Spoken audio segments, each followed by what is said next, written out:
scares me like something.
We have to do conflicts. Is it right now? I don't recognize any lights.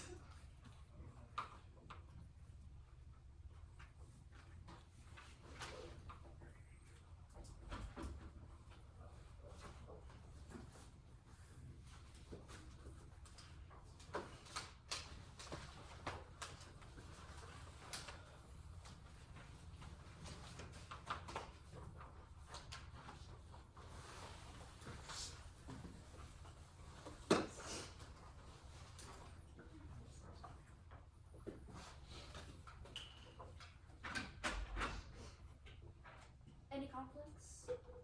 No. I'll also be shortly. Thank you.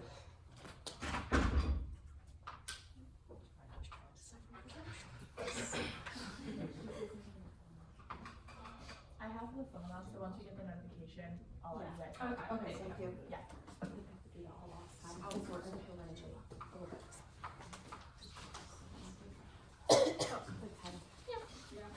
That's typical for me. I don't think I've been in a single competition where anything is too hard. Yeah.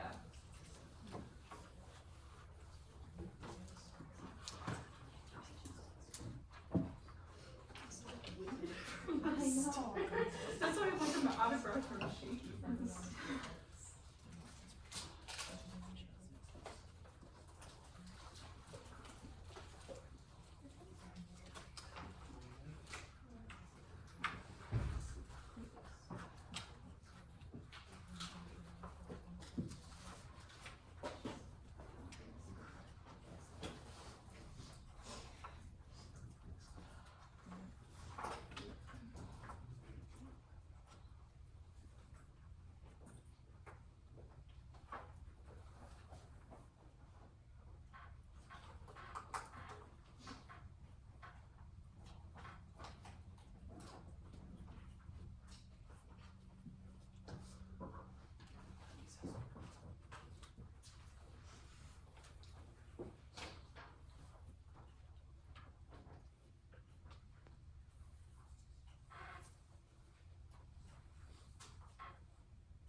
show. All losses 1:03 p.m.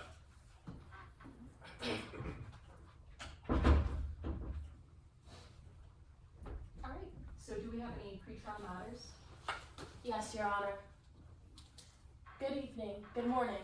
I'm Michaela Chigodere, and I am joined at the table with my co-counsel, Attorney Colfer Good morning, Your Honor. and Attorney Blanchard. Good morning, Your Honors. And we are also joined at the counsel table by the plaintiff Shannon Shahid, Good morning, Your Honor. who we now move to designate as our party representative. Okay, so granted.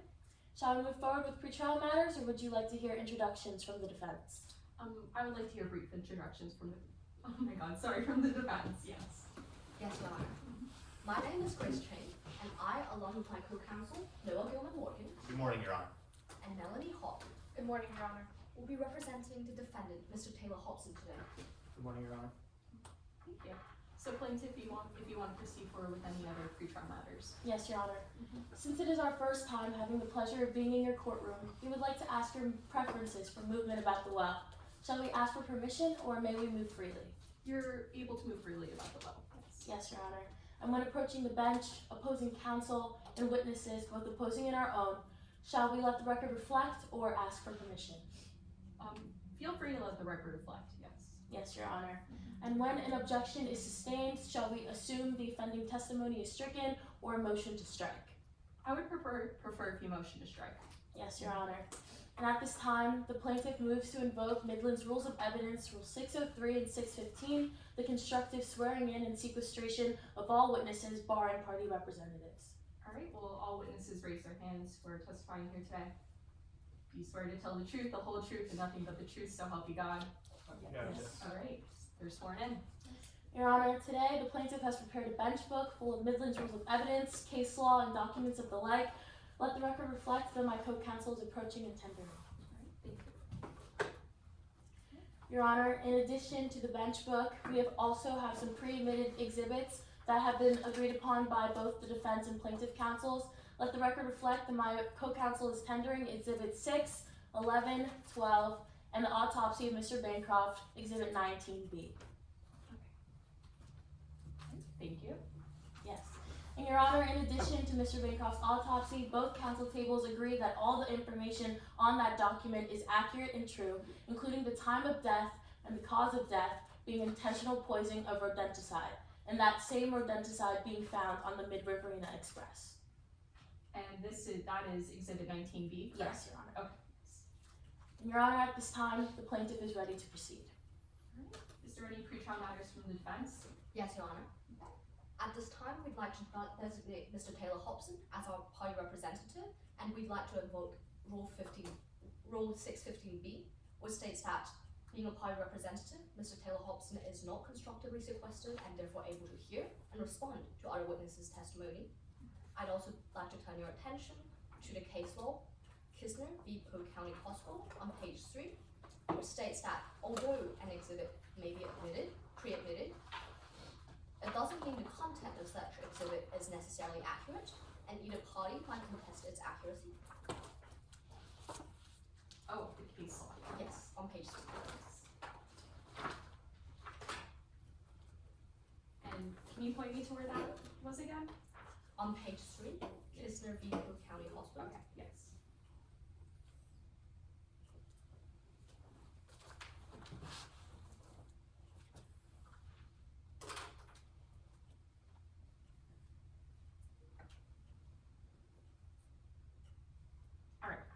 Of course, we'd also like to turn your attention to stipulation 21. Is that also in the case law? That would be in the special instructions, I believe. And you said 21, correct? Yes, and stipulation 21. And stipulation 21 states that there are no available security cameras in the platinum section of the Mid-Riverina Express, and both parties have agreed that none of the available security footages are relevant in today's matter. Stipulation 21, Your Honor, should be under the stipulations tab, not special instructions. Okay. Apologies, Your Honor. No, you're fine. This is hefty. It said stipulation. Okay. Yes. Yes, now I see it. Okay. Your Honor, may I approach the bench to tender a character evidence form both parties have signed? Yes.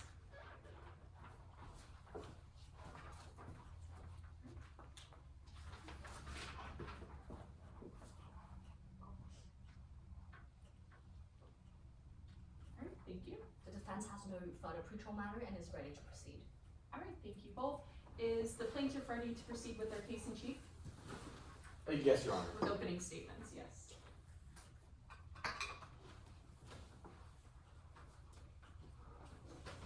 May I begin? Your Honor, opposing counsel, members of the jury, may it please the court. Find the key, and you found the killer. If your life got flipped on its head, what would you do?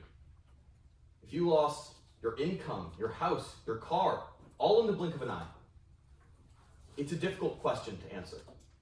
But it's the question that the defendant, Taylor Hobson, had to answer in April of 2023.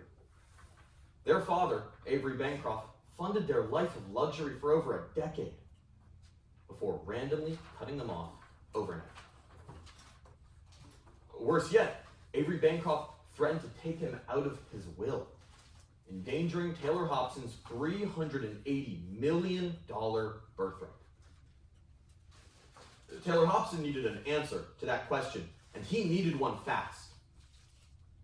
So when he followed his father to Australia and boarded the Mid-Riverina Express, he had only one thing in mind. 3 days later, Avery Bancroft was dead.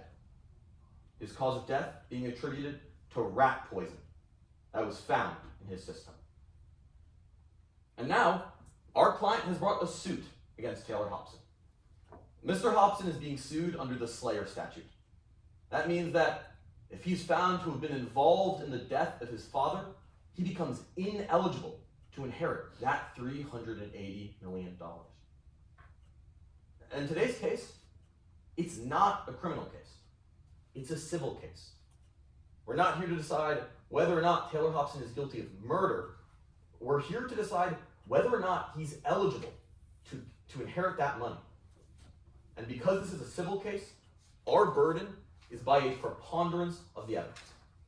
That means that if at the end of trial, you think it's more likely than not that Taylor Hobson did it, you must find him liable. If the scales of justice tip even slightly in favor of the plaintiff, he cannot inherit anything. Now this burden, it's entirely on the plaintiff. And it's a burden that we embrace. If you get to the end of today's trial, and we haven't proved to you that it's more likely that Taylor Hobson did it, by all means, find him not liable. But you will not be able to. Because there's only one person who could have done it. And all you need to do is find one key piece of evidence. You see, the cabins aboard the Mid-Riverina Express locked. Avery Bancroft stayed in his own cabin, and the only way you could get access is if you had a key. That's what I want you to focus on, members of the jury. Find the key, and you found the killer. So what keys were there? Avery Bancroft's assistant is going to take the stand, and he's going to tell you that there were only two. One never left Mr. Bancroft's side, but the other was in his possession, and he lost it while he was aboard the train. Now, those keys weren't lost forever. There's two other passengers, a professional mascot and a private investigator, are going to tell you that they were able to find the key. But they didn't find it lost in some corner or tucked underneath the couch cushions. No. They found it in the hands of Taylor Hobson. Find the key, and you have found the killer. But that's not all those passengers saw. That mascot is going to tell you she was inside Taylor Hobson's room. And while she was in there, tucked away inside of a cabinet drawer, she found a box of rat poison. The same rat poison that was used to kill Avery Bancroft. And where did that rat poison end up? Well, the private investigator will tell you that. While Avery Bancroft's body was still warm, Taylor Hobson wasn't mourning the death of his father. He was disposing of the evidence. And when that private investigator followed Mr. Hobson and looked inside of his trash, he found that same crumpled up box of rat poison. Taylor Hobson had the poison. He had $380 million on the line, and he had the key. And once you found the key, you have found the killer.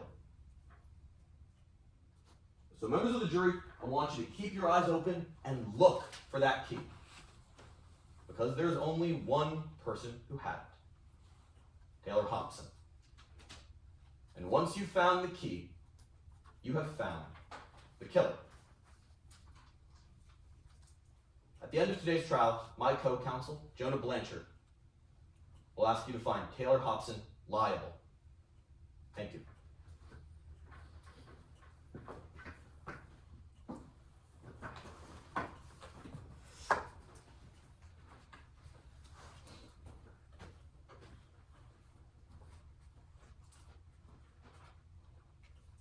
Defense, if you're ready for. Oh, Yes, Your Honor. okay, good. Your Honor, opposing counsel, members of the jury, and may it please the court. Throughout today's trial, the plaintiff is going to build you a profile of a killer. They're going to build you a profile of someone who was ruthless, who was egotistical, and who hated Avery Bancroft. But what you're going to learn today is that the plaintiff's profile of a killer, it just doesn't fit. Now, today, you're going to get to meet the real Taylor Hobson. And when you do, you're going to find not some vicious murderer, but rather a grieving son. You're going to find someone who had his fair share of problems, who disagreed with his father on many things, but who loved his dad nonetheless. Members of the jury, when you hear the evidence today, when you get to see Taylor Hobson go up on that stand himself and testify, you're going to see that the plaintiff's profile of a killer just doesn't fit Taylor Hobson. Now, the reason we're here in court today is that the plaintiff, Shannon Shahid, Taylor Hobson's half-sibling, has brought forth a Slayer statue. Now, what that means is that the plaintiff has the burden of proof in today's case. They're the ones who have to prove to you by a preponderance of the evidence, meaning that it's more likely than not that Taylor Hobson either knowingly or purposefully caused or facilitated the death of Avery Bancroft. In other words, they have to prove to you that it's more likely than not that Taylor Hobson killed his dad. And if they do so, Taylor Hobson doesn't just become ineligible to inherit Avery Bancroft's estate. No, all $380 million that Taylor Hobson is set to inherit goes from Taylor Hobson to the plaintiff, Shannon Shahid. But members of the jury, the plaintiff is not going to be able to meet their burden today. They're going to fail to meet their burden because they aren't going to be able to prove to you some crucial details in their case. They aren't going to be able to give you a full story. They aren't going to be able to show you, for one, that Taylor Hobson was the only person on that train with a key to Avery Bancroft's cabin. They aren't going to be able to show you that he had a sufficient motive to kill. And in fact, members of the jury, the plaintiff will not be able to prove to you today that Taylor Hobson was even in the same room as Avery Bancroft at the time that they're saying the murder happened. Now, to show you just how flawed the plaintiff's case is, the defense is going to call 3 witnesses to the stand. The first of those witnesses is going to be Kelly Dews, Taylor Hobson's fiance, and his traveling partner on board the Mid-Riverina Express. Now, Miss Dews is going to get up on that stand, and she's going to tell you about her and Taylor Hobson's relationship. She's going to tell you about their timeline of events, about what they did on that train. But what she's also going to do is tell you about some other passengers on the Mid-Riverina Express who aren't being sued today, but who did have a motive to kill Avery Bancroft, and who did have access to rat poison, and who did have access to a key that opened Avery Bancroft's room. The second witness we're going to call to the stand is going to be Dr. Dana Haskins, an expert clinical psychologist. And now Dr. Haskins is going to get up on that stand and he's going to tell you about his comprehensive psychological evaluation of Mr. Hobson. He's going to tell you how Mr. Hobson's personality and his character, they quite literally don't fit the psychological profile of an intentional killer. And then finally, we're going to get to call to the stand Mr. Hobson himself. And he's going to tell you about his relationship with his father. You're going to hear that, just like any father-son relationship, they argued. Whether it was about work, or the environment, or about who liked the better baseball team, they disagreed. But what you're going to hear is that those disagreements didn't define their relationship. Taylor Hobson, unlike what the plaintiff would have you believe, didn't despise his father. He loved him deeply. Members of the jury, the plaintiff is right that this isn't a criminal trial today. We're not here because a team of police have come together and determined that the evidence most points to Taylor Hobson. No, we're here today for one reason and one reason only, and that's that the plaintiff, Shannon Shahid, has the most to gain by blaming Mr. Hobson for this tragedy. Don't let the plaintiff mislead you with a profile of a killer that doesn't fit. Instead, at the end of today's trial, when my co-counsel, Ms. Huff, comes back up here, when she asks you to deliver a verdict, find Taylor Hobson not liable for the death of Avery Bancroft. Thank you.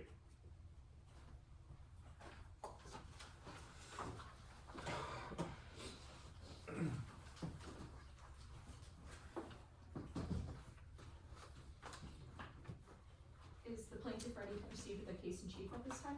Yes, Your Honor. At this time, the plaintiff calls Kirby Doolittle to the stand. I'd also like to ask permission to set up a demonstrative in the well. Yes. Well, you've been sworn in, so you're out.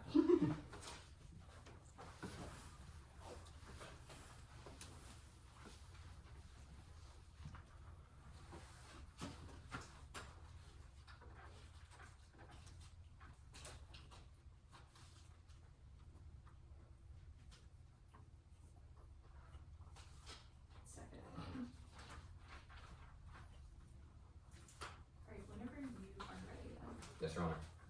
Good morning. Good morning. Could you please state your name for the record? Yeah, I'm Kirby. Nice to meet you guys. Do you have a last name, Kirby? Sorry, Doolittle. I'm Kirby Doolittle. And why are you here in court today, Mr. Doolittle? I was Avery Bancroft's personal assistant. Best job I've ever had. I mean, I'm a Little League coach, so that's also not a bad job. So this meant something. Could you tell the members of the jury who Avery Bancroft is? I mean, to me, he's the guy that changed my life. I mean, he's the richest guy in Midlands, and he gave me a job. And he's always been a controversial public figure, but he was a great boss. You mentioned that he offered you a job. What job was that? PA, personal assistant. It was a good gig. What did being his PA entail? I'll put it this way. I'm the best man at Avery's dry cleaner's wedding. I would pick up his coffee, I would fetch his laundry, I would handle some of his important documents, and also coordinate his logistics. I'm the one that got our tickets for the train ride. What train ride are you referring to? The Mid-Riverina Express in Australia. It was last April. Could you tell the members of the jury about the Mid-Riverina Express? Oh my god, it's like the nicest thing I've ever been on. It was $8,000 a ticket. I split a studio apartment with my buddy Kevin right now, and our cabin was like twice as big as it. Perks of traveling with a millionaire, I guess. It was really swanky. Alright, I want to talk a bit about that train. What was it like when you boarded? Well, we got there, and these people were dressed like butlers offering to carry our luggage, which was crazy. But then, You'll never guess who he bumped into. Who? Taylor. I had no idea he was coming on the train. Before we get into the rest of your testimony, could you tell us who Taylor is? Taylor is Avery Bancroft's son. And we've gotten a bit friendly over the years. It's because I've worked for Avery for a while. I mean, I invited him to a Little League game. He didn't show up. But we talked about the train ride, and he never told me he was coming. You mentioned that he never told you that he was coming. Did that surprise you at all? I mean, him and Avery do not have a very good relationship.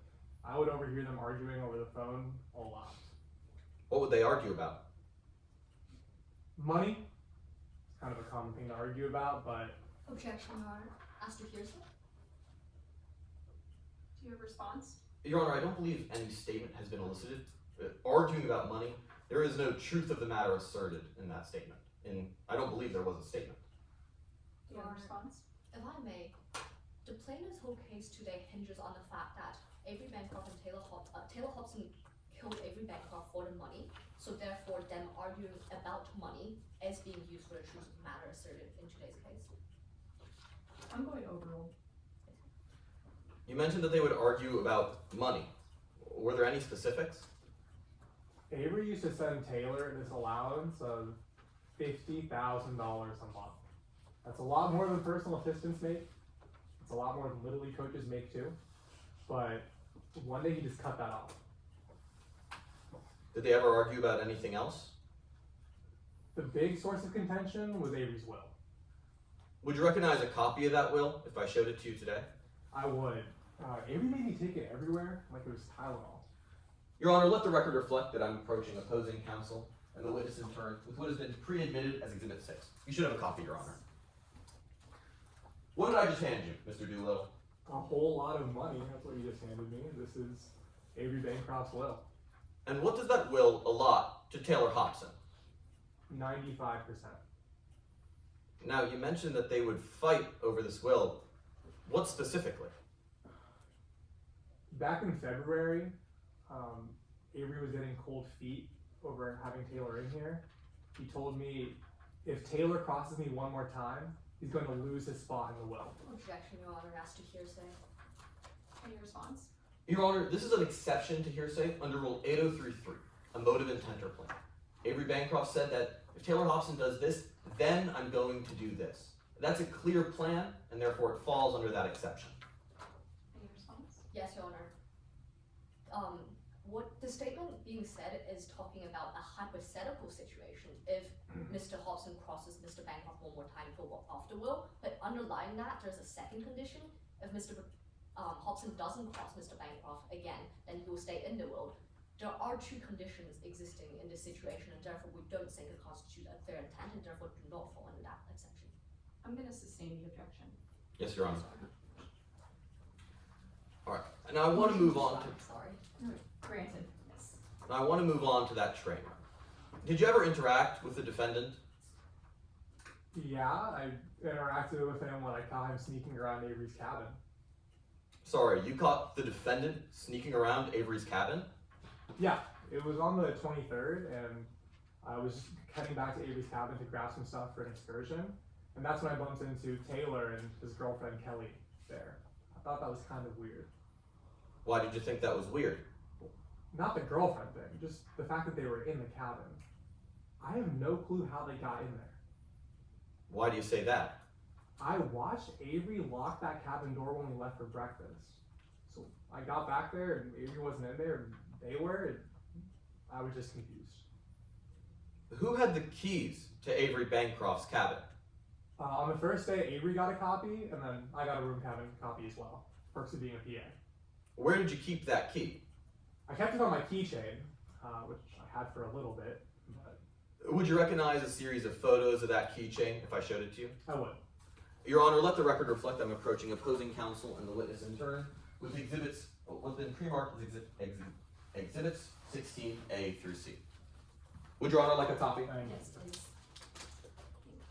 What did I just hand you, Mr. Doolittle? It's a photo of my keychain.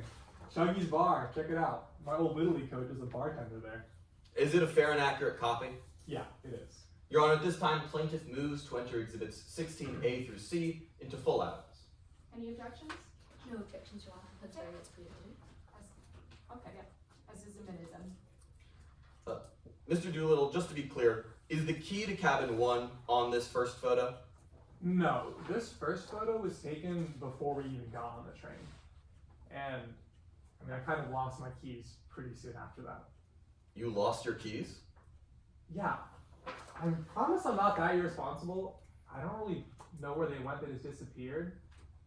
I didn't find them till the very last day, which was when Avery died. Mr. Doolittle, I know this may be hard for you, but I want to take that day from the top. When did that day start for you? Well, it started on the 24th, actually, the night before. Avery gave me this huge assignment that I had to pull an all-nighter for. Felt like I was in college studying for pre-calc. And I finished it at 4 in the morning on the 25th. What'd you do after you finished it? Well, I figured I should get it to him as soon as possible. So I went to his cabin. It was the middle of the night. And I knocked on the door and I called out for him. Was there a response? There was a response, but it wasn't from Avery. Objection, Your Honor. As to speculation. Response, Your Honor. Yes. If I may proffer, Yes. I'm going to ask the witness how he knows that, and he's going to elaborate on that answer in the subsequent line of questioning. I'm going to allow counsel to build a proper foundation. If you feel that the foundation hasn't been built, feel free to re-raise your objection. Yes, Your Honor. Mr. Doolittle, how do you know that it wasn't Avery's voice? I mean, I've worked for him for several years. I would recognize his voice, and that voice was not Avery Bancroft's. It sounded exactly like someone else. Who did it sound like? Taylor. And he told me to go away. Objection, Your Honor. As to speculation again. Response, Your Honor. Yes. The witness has talked about having multiple conversations and having overheard multiple arguments between Avery Bancroft and Taylor Hobson. This witness would be able to identify Taylor Hobson's voice. I'm going to overrule the objection.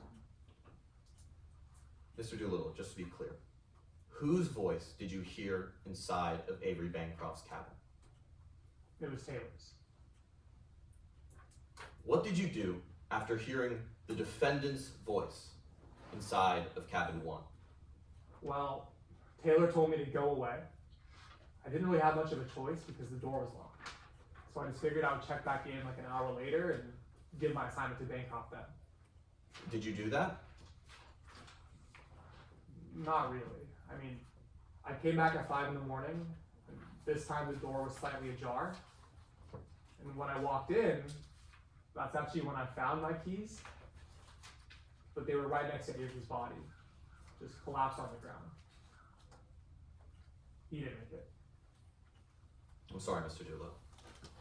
Just to be clear, when you found your keys, what did they look like? It looked like this. I think it's the second photo on here. My keychain was missing and the room cabin key was missing. It was just this. Kirby Doolittle. Did you ever talk to the defendant about what happened that morning? No, I mean, it'd probably be, well, not that day. I'd probably be a bit inconsiderate. We did talk a couple weeks later when he actually was interim CEO of Bancroft Estates and got a fancy new job. What did you talk about? We talked about his dad mostly, and it really did not go well. I can't believe what Taylor told me that day. Objection, Your Honor. Hearsay. I believe the witness is about to elicit statements that happened during an outside of court conversation. Response, Your Honor? Yes. One, no statement has been elicited, and I believe this objection is untimely. And in addition, Taylor Hobson is our party opponent, and his statements aren't hearsay. Do you have any response? In that case, Your Honor, we'd like to, for Mr. Doolittle to refrain from saying anything he said during that conversation. I'm going to overrule the objection. If you feel a need to re-raise the objection, you may, but as of not hearing any hearsay at this time, I'm going to overrule. Yes, Your Honor. Mr. Doolittle, what did the defendant say to you? Taylor told me that the only good thing Avery had ever done was die, and it's the best birthday gift he's ever gotten in years. That wasn't even the only thing he said to me. What else did he say, Mr. Doolittle? Well, first, he fired me from my position at Bancroft Estates, so I'm back in the dugout. And then he told me, I didn't let Avery get in my way. I'm not gonna ruin this now. Thank you for your time, Mr. Doolittle. Thank you. I have no further questions at this time. Let the record reflect that I'm retrieving the exhibits from Mr. Doolittle.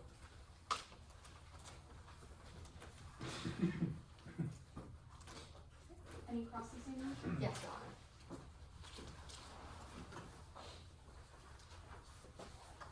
Good morning, Mr. Doolittle. Hey, how are you? I'm good. I would just like to ask you a few questions about your testimonies earlier today. Sure. You mentioned on April 23rd that you saw Mr. Hobson and Miss Juice in Mr. Avery Bancroft's cabin. That's right. I really don't know how they got in there. And when you saw them, you just finished drinking with other passengers on the train, didn't you? Yeah, we had a few drinks that morning. In fact, you drink so much you don't remember how many drinks you had. Yeah, it might have been 2 or 3. I can't be sure. And you were not even walking straight after that, were you? I was walking pretty straight. I was just, a little buzzed, so a little wobbly. You weren't stumbling your way to the cabin? I stumbled, but I was pretty coherent. Alright, now let's talk about the keys you lost. You lost it at some point during the Riverina Express, correct? Early on. It was after we saw Taylor for the first time.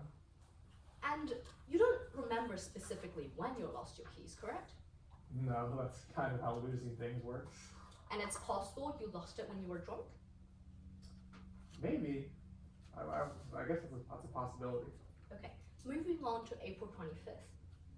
You said you heard a sound in Mr. Bancroft's cabin early that morning, correct? Well, I wouldn't call it a sound. It was a voice that sounded like Taylor's telling me to go away. In any case, you couldn't tell specifically if it's Mr. Hobson telling you to go away, correct? No, it just sounded exactly like Taylor Hobson. And because it was 2 words, you couldn't tell who it was? Yeah, but the funny thing is actually earlier that day, or earlier on the train ride, Taylor told me to go away in person. So he said the same thing to me twice. But yes or no, Mr. Doolittle, you don't know for sure who that person is. No, I just know it sounded exactly like his voice. Okay, I'd like to move on to your relationship with Mr. Bancroft. Sure. You are his personal assistant? Yeah, or I was his personal assistant. I see, so you would be familiar with many of his personal documents, weren't you? Yeah. And you would recognize it if I were to show you a copy of his memoir, wouldn't you? Right, I would. Let the record reflect I'm approaching opposing counsel with what has been marked as Exhibit 35. Let the record reflect I'm approaching the witness with the same. Thank you. Your Honor, would you like a courtesy now? Courtesy copy now or later? Now would be great, thank you.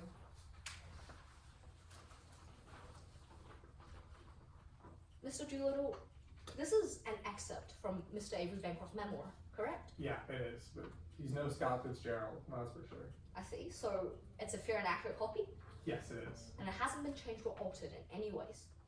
No, I don't think so. I'm glad some of the other pages aren't on here. They're a bit juvenile.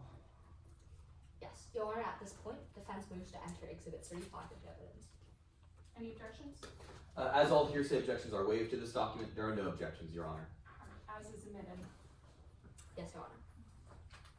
Mr. Doolittle, Mr. Bancroft called this his burn book, didn't he? Well, he said he had a bird book. In any case, he said here that he wanted to release a data dump on all his enemies. Yeah, and the weird thing is Taylor was the person written second on his enemy list. That's But kind of, there are many other enemies on this list, correct?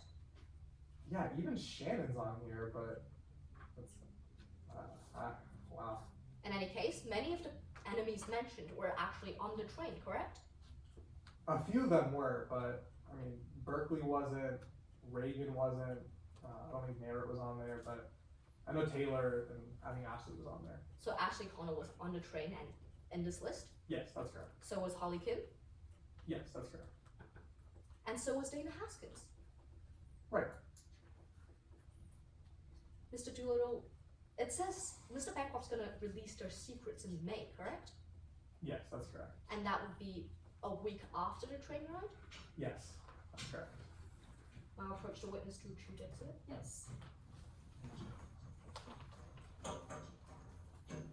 also handled another one of Mr. Bancroft's documents. He ordered you to do a financial audit, correct? That's right. He wanted me to track down all the money he had paid Taylor over the years to figure out what he was owed. It was over $10 million. Mr. Doolittle, you asked if you could do that job later, but Mr. Bancroft threatened to fire you, didn't he? Exactly. He wanted me to audit the money he sent Taylor immediately. But he specifically told you that if you have a problem taking orders, I will find another assistant. Objection, Your Honor, to hearsay. You have a response? Yes, Your Honor. Mr. Bancroft's intention to find another assistant clearly falls under exception to hearsay 8033, because it establishes his intent to fire Mr. Doolittle. Response, Your Honor. Yes. This elicited quote is a threat. It's not at all falling under that 8033 exception. I'm gonna sustain the objection. Yes, Your Honor. Motion to strike defending testimony. Yes. In any case, Mr. Bancroft also said you wouldn't be the first assistant I've fired after. they Objection, proved Your Honor, to useless. hearsay. May I respond, Your Honor? Yes. A hearsay has to be a statement that is used in court to prove the truth of the matter asserted. We're not trying to prove that Mr. Bancroft actually fired his previous assistants, but simply for the effect on the listener, who is Mr. Doolittle.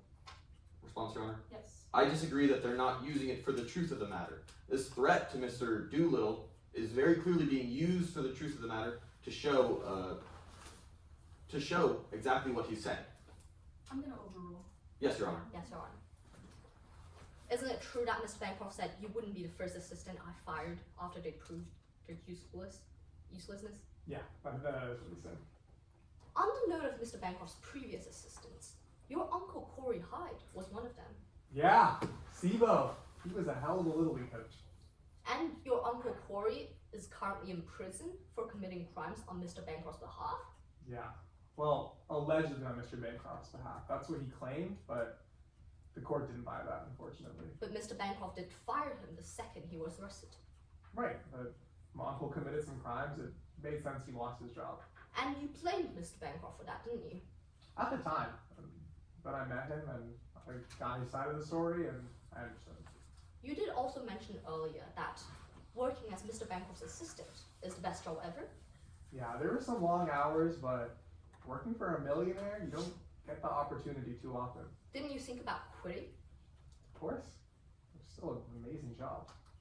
So you did think about quitting the best job in the world? Yeah, I mean, some of those late nights were tough. Like, sometimes when it was 3 in the morning and I'm working on an audit, you doubt it, but he gave me an all-expense paid trip to Australia. When else would I go? Alright, let's move on to your interaction with Mr. Hobson. Sure. The last time you saw Mr. Hobson was when he took over the Bancroft estates. Yes, when he fired me. And he did fire you during that time, correct? Yes, And you were very upset about that, weren't you? I was. I mean, I was also upset about the things he said about Avery. But your emotions were running so high you don't remember most of the things said in that conversation. No. The things he was saying, I mean, it got my blood boiling. When he said that the best birthday gift he's ever gotten was his dad dying. Mr. Doolittle, is that a yes to my question? You don't remember most of the things being said in that conversation. No, all I remember are sort of the key things Taylor said. Let's get this straight. The last time you saw Mr. Hobson was when he fired you? Right. You were upset about that? Yeah. You forgot most of the conversation? Objection, Your Honor, to asked and answered. We've already gone down this exact line of questioning. Any response? Yes, Your Honor. I believe the witness was evasive. He didn't answer specifically yes to forgetting most of the conversation. He merely repeated his prior statements about what Mr. Hobson said. I'll allow you to ask a clarifying question with that, but if the question is asked again, I will sustain the objection if it's re-raised. Yes, Your Honor. Yes, Your Honor. So you don't remember most of the conversation you had with Mr. Hobson? Yeah, only some of it. And is it true that you're testifying in court against Mr. Hobson? Yeah. No further questions, Your Honor. Any redirect? No, Your Honor, I'd just like to let the record reflect that I'm updating the demonstrative with the witness's testimony.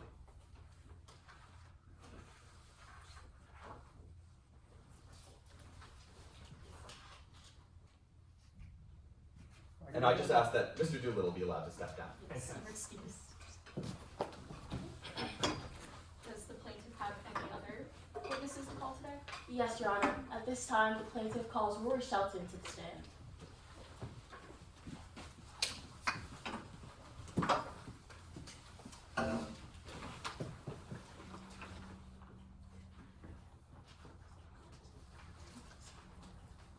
May I proceed? Whenever you're ready. Good morning. Morning. Will you please state your name for the record? Hi, I'm Rory Shelton. And Ms. Shelton, what do you do for a living? Well, I like to say that I'm fun by nature and by trade. I'm a mascot, Marty the Marsupial of the Melbourne Marsupials. Sorry, Your Honor, line of sight. Could opposing counsel step to the side a little bit so I can see the witness? Yes. Thank you, Your Honor. Ms. Shelton, how are you involved in today's case? Well, I was on the Mid-Riverina Express. It's actually a funny story. You see, I went out after a game to sign autographs. Nobody took me up on that. But then, when I went back to the locker room, my team had left without me. Can you imagine?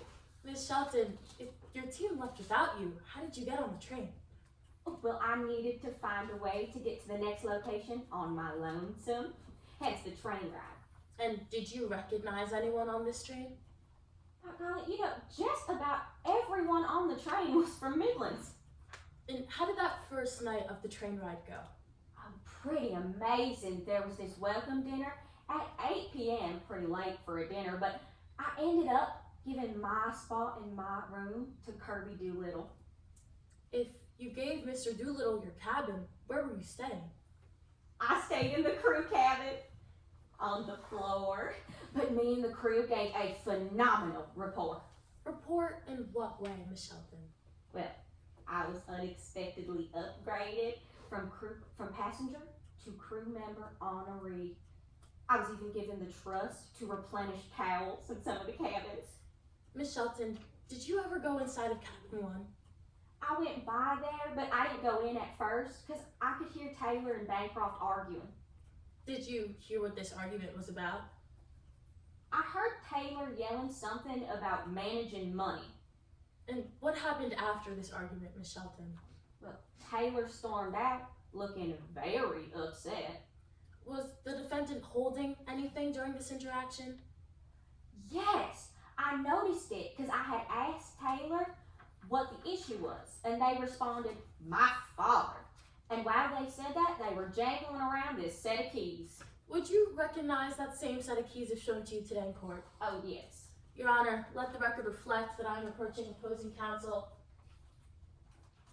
and the witness in turn with what has already been admitted as Exhibit 16. I believe you have a copy. Ms. Shelton, are these those same keys? This exact set, except when I saw it, it had an extra key on it, like one of the ones to open the cabins, very ornate like. Ms. Shelton, what happened after this interaction in the hallway? Well, Taylor followed me all the way to the storage area. That's in between the dining car and the crew cabin where I was going. And did the defendant do anything inside of this storage area? Yes, I had asked them to watch my favorite show with me. They declined, but when they were leaving, I saw them grab something from one of the shelves. Did you see what the defendant grabbed? Not exactly. There's not much in there, just medicine, magazines, rodenticide, stuff like that.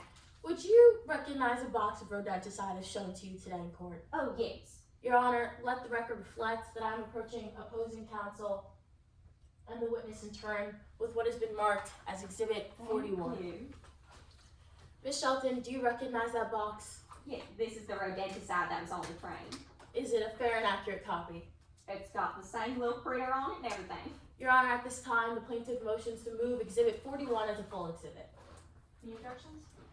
Yes, Your Honor, to hearsay. Any response? Yes, Your Honor. If I could direct you to case law within your bench book, Petrillo versus Martini and Peony Estates, it says, I'll let you get to the page, Your Honor. Yes.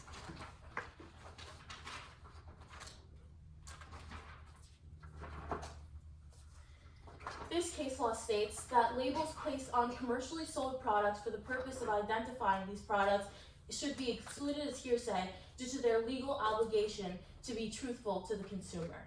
And Your Honor, if I could direct you to stipulation 10 on page 1, Exhibit 41 is a commercially sold product, so therefore this case law is applicable. I'm gonna overrule the objection and the exhibit will be entered into evidence. Yes, Your Honor.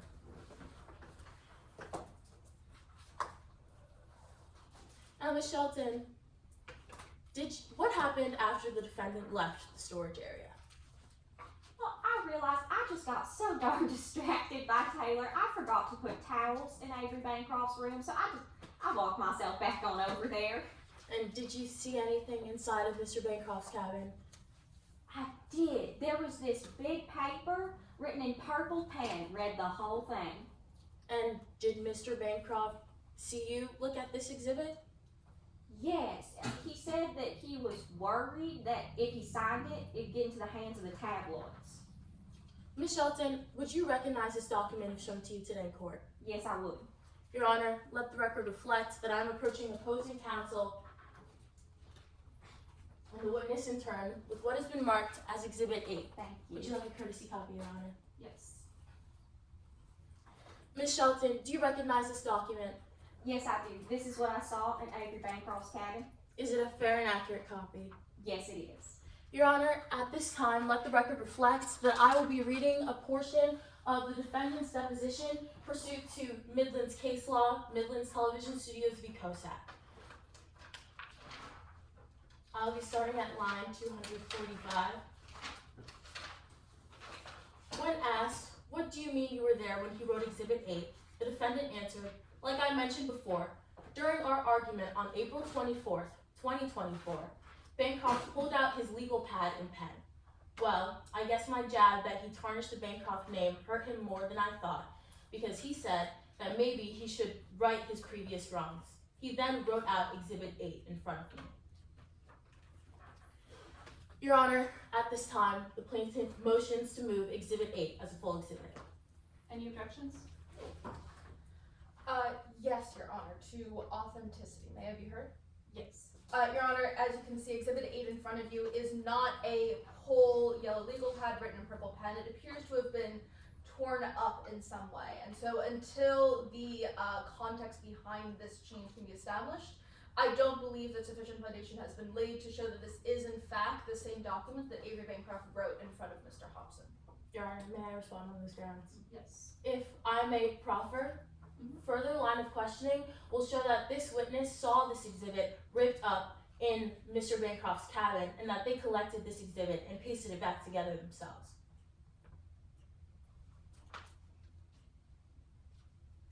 I am going to sustain the objection.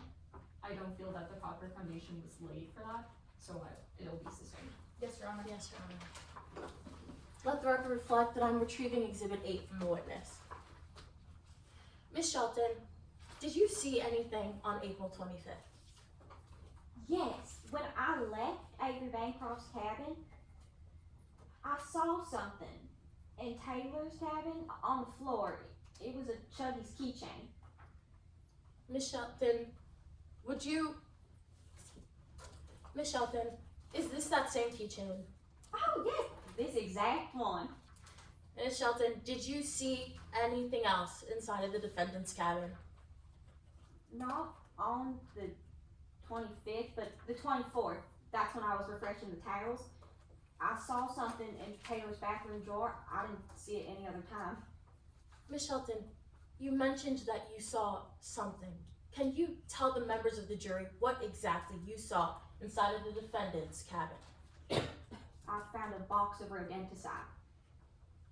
Your Honor, at this time, I have no further questions. Your Honor, before it becomes cross-examination, opposing counsel never finished laying the foundation for Exhibit 8.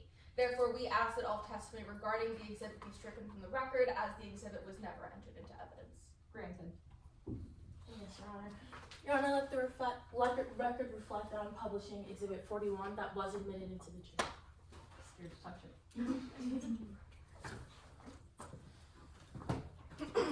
Your Honor, also before Regan, may I use Exhibit 16?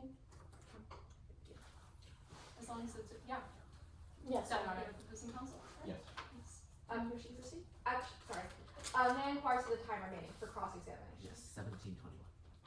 Permission to proceed? Of course.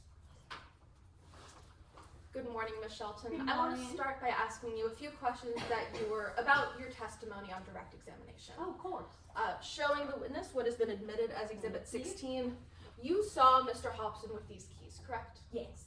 And on these keys, there is an item labeled KD, correct? I can't see in the first picture. Hold on. Give me a second. Yes, there is. And to your knowledge, KD are the initials of Mr. Hobson's partner, Kelly Dews, correct? Oh, I guess I didn't think about that. Yeah, Kelly Dews and Kirby Doolittle. Retrieving the exhibit from the witness. Mhm. Now, Ms. Shelton, I'd actually like to ask you a few questions about one of the other passengers on the train. During the train ride, you had lunch with a passenger named Ashley Connell, true? Yes, I did. And during this conversation, you got a look at some text messages on her phone, didn't you? Yes, that's true. These text messages were with a person named Shannon Shahid, Yes. and you recognize them if I showed them to you today? Most of them, yes. Shown, opposing counsel, what has been marked as Exhibit 28, and approaching the witness with the same. Would Your Honor like a courtesy copy? Yes, please. Ms. Shelton, these are those text messages, correct? Yes. Except the last one, I didn't see that one. And except for that last one, they are fair and accurate copies? Yes. They haven't been changed or altered in any way? No. Your Honor, at this time, the defense moves to enter Exhibit 28 into evidence. Any objections? Yes, Your Honor, to authentication. Can you elaborate? Yes, Your Honor. If I could direct you to Midland's case law, page 4, under authentication, it's Ginger v. Heisman. This, Are you 1 second to get to it? Of course. What page of that is that on? Page 4, Your Honor, please. Okay.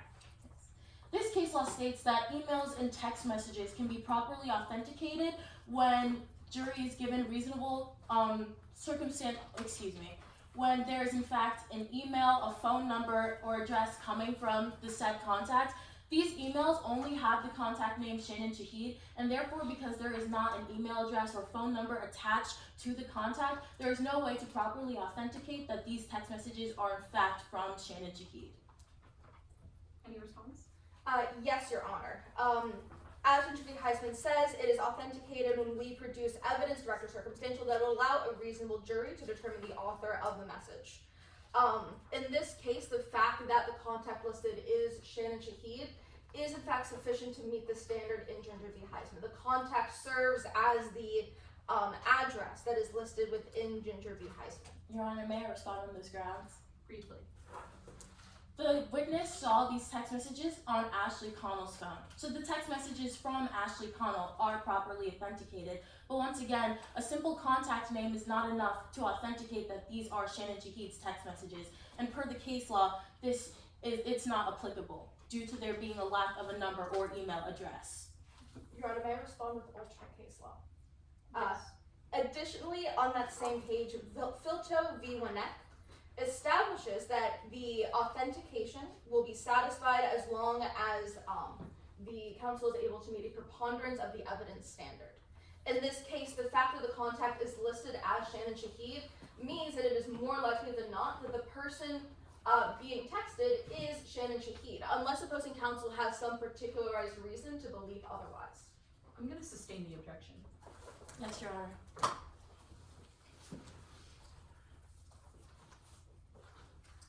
Retrieving the exhibit from the witness. Of course, yes.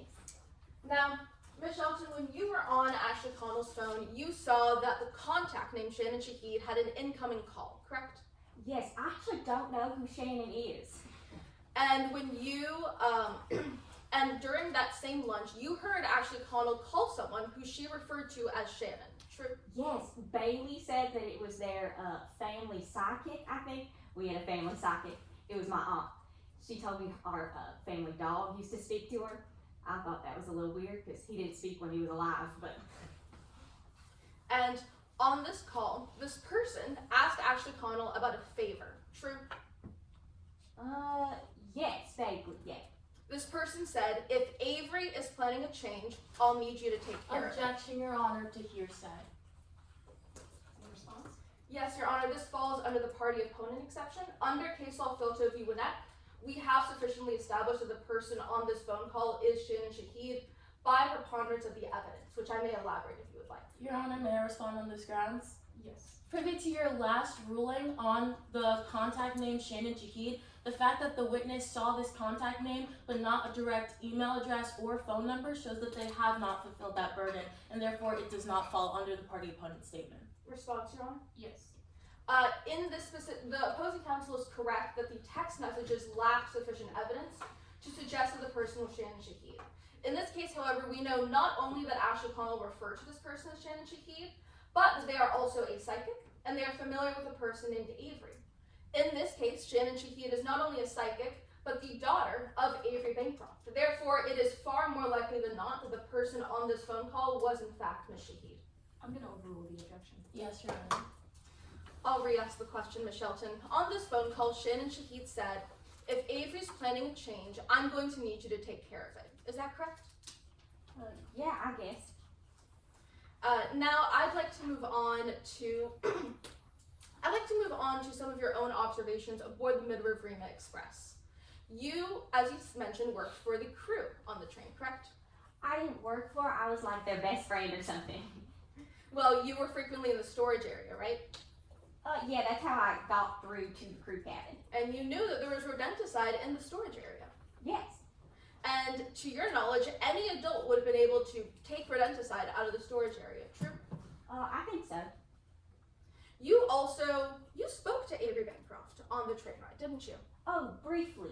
In fact, you spoke to Avery Bancroft because you believe that he owes you $100,000. Well, more of a fact than a belief, but yeah. Avery Bancroft owes you $100,000, true? Yes. And you confronted him about this on the train. Yeah, I asked him about it, and he said that he didn't even recognize who I was. Kind of silly, because I wrote a whole book. You must have read it. We'll get to that book later, Miss Shelton. And he did not agree to give you that money, did he? No. It wasn't your proudest moment, was it? No, but I did eat his dessert, so that was lovely. You stole Avery Bancroft's dessert, He left, and he didn't eat it. so you ate his dessert. Yes. Now, let's talk about that book, Miss Shelton. You've actually testified in court before, haven't you? Yes. You became a minor celebrity out of it. Yeah. You published a book. Yes. It was called I Am Rory Shelton, the Rory Shelton story, and this might turn you up, Rory Shelton. And Miss Shelton, you want to write a sequel to this book, don't you? Oh, I want to write 3 of them. What's it called when you do 3 books? A throuple? I want 3 books, and I want to put saga in the title. I think it really adds something. My publisher didn't like it for the last one, but I think she just didn't see my vision, you know? So, Miss Shelton, you need content in order to write your books, right? Yes. And you want to use your testimony in this trial to serve as content for your books. Yes, I'm hoping that you find me very interesting. And yes or no, Miss Shelton, you believe that the more exciting your testimony is here today, the more hype your books will get, true? Yes. Now, Miss Shelton, I'd actually like to turn you to some of your interactions with Mr. Hobson. You testified earlier that you were in Mr. Hobson's cabin, true? That's true. Did he let you in? I let myself in. I was working with the crew. You let yourself in. Miss Shelton, did you have a master key? No, I didn't have the master key. The crew did. You used a master key. Yes. This master key could open any room on the train.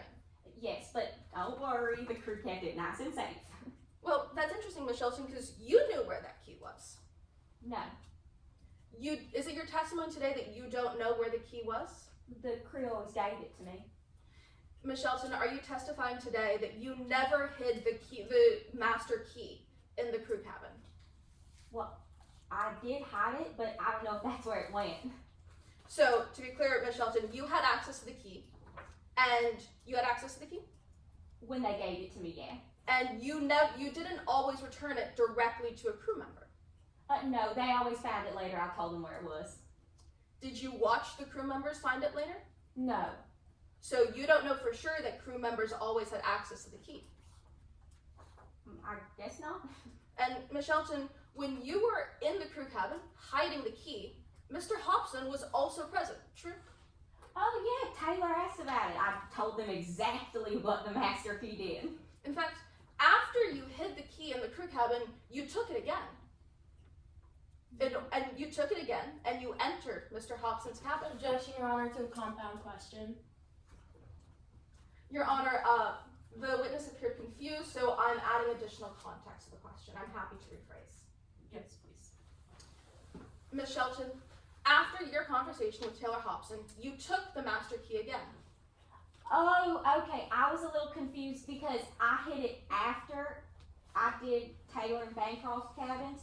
I didn't actually hide it when I was with Taylor because I remembered right after Taylor left that I needed to go put towels in the other cabins. So you took the key, That I still had, yes. and you went into Mr. Hobson's cabin, Yes. using the key to unlock the door. Yes, that's correct. Thank you, Your Honor. No further questions. Oh, I'm so sorry. Okay. Do you want to move it back a foot? That might be good, yes. Is it all? Yeah, Yes, sorry it's about okay. No, it's all good. Let me help you. Thank you so much. Is that a good angle?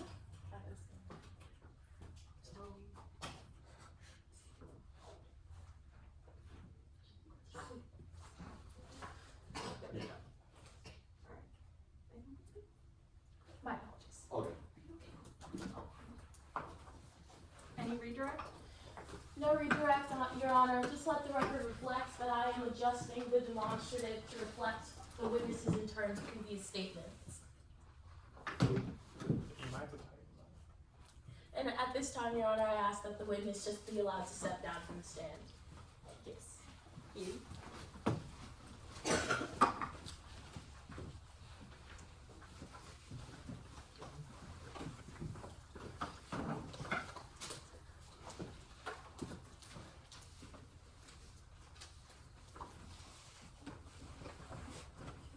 Does the plaintiff have any further witnesses? Yes, Your Honor. At this time, the plaintiff recalls Jordan Nathanson to the stand.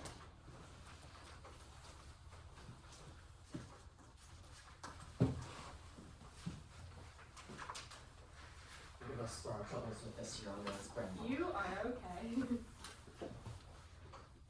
Are you ready? Could you state your name for the jury? Good morning. I'm Jordan Nathanson. And what's your line of work, Mr. Nathanson? I'm a private investigator, but I actually got my start in the FBI. I worked hundreds of cases there, tracking down fugitives and solving homicides. Do you know how you're involved in today's case? I do know. I was on the train. I conducted an investigation, and a couple weeks later, Shannon Shahid reached out and asked me to come and testify about what I'd seen. Speaking of Miss Shahid, how familiar are you with the Bancroft family? I'm pretty familiar. I've known Shannon for a couple of years through my PI business, and I met Taylor Hobson on the train. That's also where I met Avery Bancroft. I guess my reputation preceded me because he actually offered to hire me. Mr. Bancroft offered to hire you? When was this? This was on April 24th, the night before he passed. He offered me $5 million for a case. What case was he referring to? The case of Avery Bancroft's murder. It hadn't happened yet, of course, but he told me he was worried, and he asked me to look into it. Did you accept this offer? Not at the time. There just, frankly, wasn't enough information. So I went to supper, then I went to bed. Then let's talk about that next day. Mr. Nathanson, could you tell us about the morning of April 25th? I can tell you I was sleeping great until I woke up and everyone was screaming.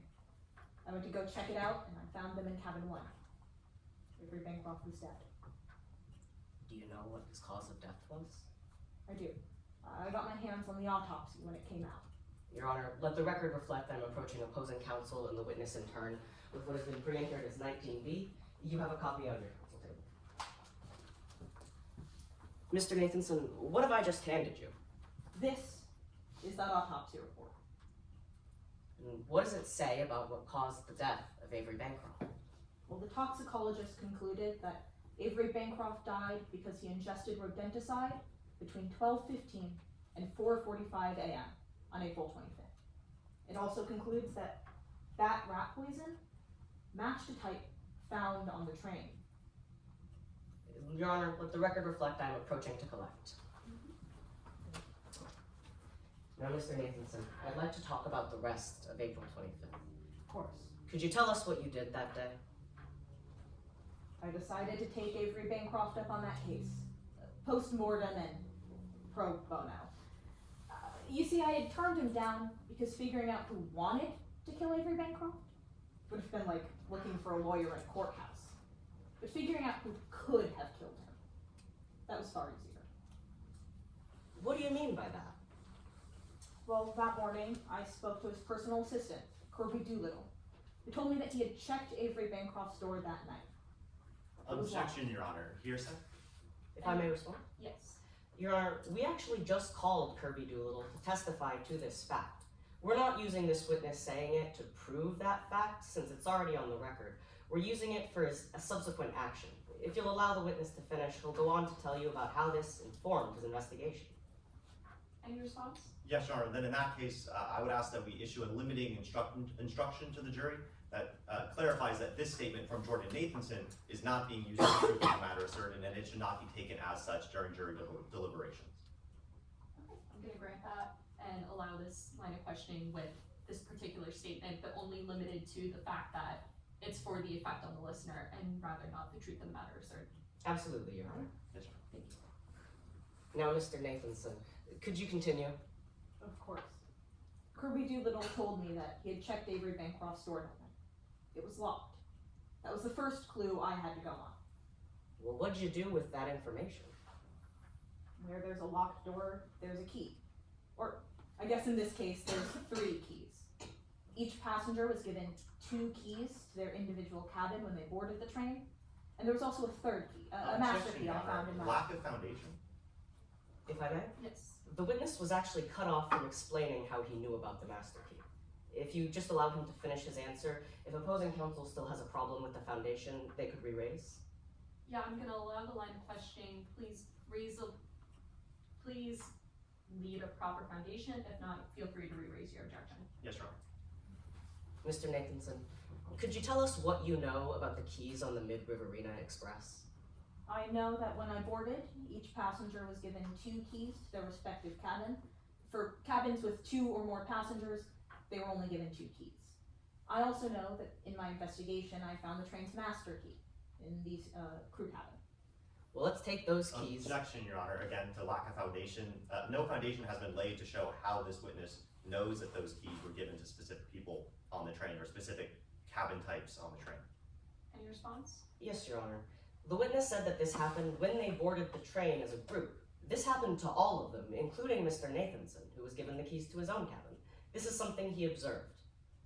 Any other response? Yes, Your Honor. Detective Nathanson can, by all means, testify to how many keys he was given and how many people were in his cabin, but he can't testify to how many keys were given to other passengers on that train. Any response? Yes, Your Honor.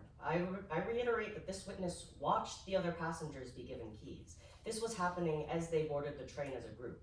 He only testified to what he saw, each passenger being given 2 keys. I'm gonna sustain the objection. Yes, Your Honor. Motion to strike any offending testimony, Your Honor. Granted. Mr. Nathanson, I want to talk about the 3 keys. My apologies. No problem. Mr. Nathanson, do you know anything about the keys to cabin 1 yourself? I do. I boarded in the same group as Avery Bancroft. I watched him be given 2 keys to his cabin, and I watched him give 1 to his personal assistant, Kirby Doolittle. Now, Mr. Nathanson, I'd like to take the 3 keys one at a time. First, I'd like to ask you, what about that master key you know? Well, on April 25th, during my investigation, I went to the crew cabin. That's when I saw this vault, an MSIG vault. The lead staff member, Mothersbaum, came over and unlocked that vault with his thumbprint and a retinal scan. Inside was the master key, safe and sound. Thank you. Then let's talk about the 2 keys you saw being given to Avery Bancroft. Did you ever see the first key to cabin 1 again? I did. I had seen it the night before, when I spoke to Avery Bancroft. It was safe and sound on his belt, and it was with him when he died on April 25th. What about that second key that you saw being given to Mr. Doolittle? What about that key? Do you know?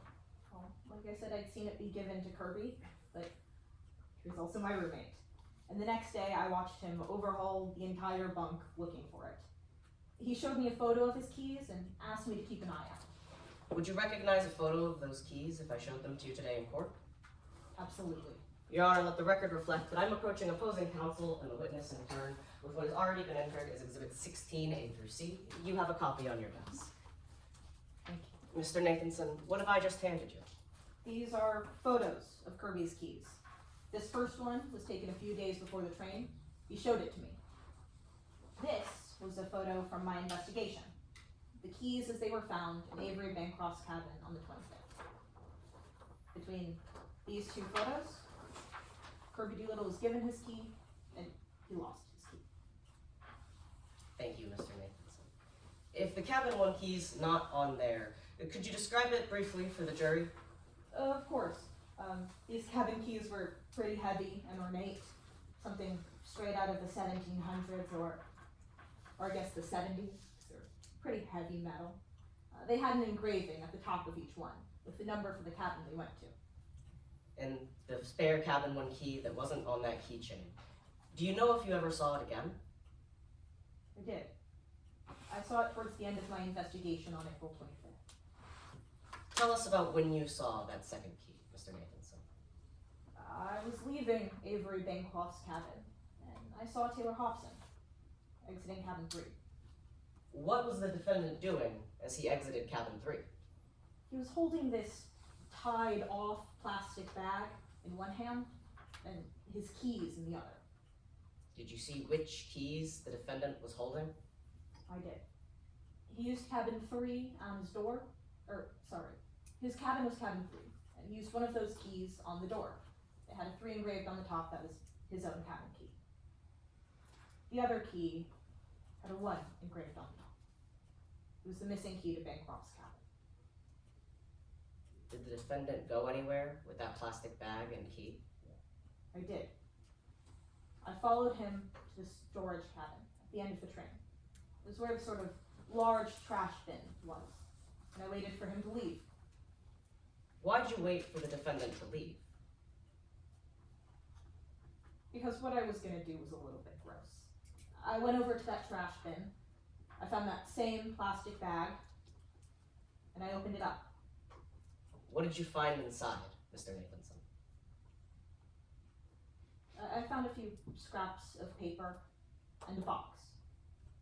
A box of what, Mr. Nathanson? I found an empty, crumpled up box of that brand of rodenticide. Thank you for your time. At this time, we have no further questions for the witness. Cross? Yes, Your Honor. Will it reflect that I'm approaching to retrieve? Yes. Thank you.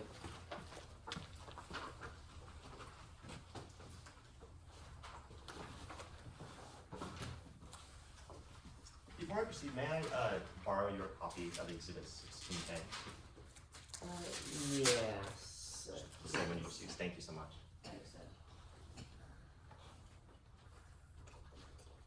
May I proceed? Yes. Good morning, Detective. Good morning. So I would like to start by clarifying a few things that you just testified to on direct. Of course, that's what I'm here for. And now to start, let the record reflect I'm approaching opposing counsel with 16A, the same exhibit they just approached the witness with. Let the record reflect I'm handing that exhibit back to the witness. So looking on Exhibit 16A again, just those keys one more time. Of course. There's no engraving on those keys, is there? Objection, Your Honor, to 403 misleading the jury, if I may. Yes. The witness testified on direct examination that the keys on here, none of the cabin keys were in this photo. To ask about the keys in this photo would be to mislead the jury. He's trying to suggest that they aren't there when the witness has just testified to this. Any response? Yes, Your Honor, if I may, I can rephrase my question. I was just trying to get out the fact that this witness didn't take photos of the other keys on the cabin that they testified about. Your rephrase, counsel. Yes, Your Honor. Yes, Your Honor. So, Detective Nathanson, you took a photo of those keys, right? No, Kirby Doolittle took this photo a couple of days before the train ride. Right, but then you took a photo of them in 16, I believe it's B, that you testified to on direct? Sorry, I didn't take that photo. The Australian police did. I just saw those keys as they were on that day. Right, thank you, just wanted to clarify that. And you didn't actually take any photos during your investigation, did you? No, the Australian police stressed that that was their job. I was just there to do a private investigation for Avery. You didn't conduct any interviews? Yes, I did. Who did you interview, Detective Nathanson? I had a sit-down interview with all of the passengers on the train. You didn't include that in your deposition, did you? No, I tried to talk about my investigation in my deposition, but you guys told me to save it for court. Right, but the first time that you're putting on record that you interviewed every passenger on that train is right now in today's trial. Objection, Your Honor, once more to 403 misleading the jury. Any response? Your Honor, if I may, it is the defense contention today that Detective Nathanson is lying on the stand because they are being paid by Shannon Shahid, as my further line of questioning will show. If I may. Yes. The witness just testified that these attorneys asked him not to talk about this in his deposition.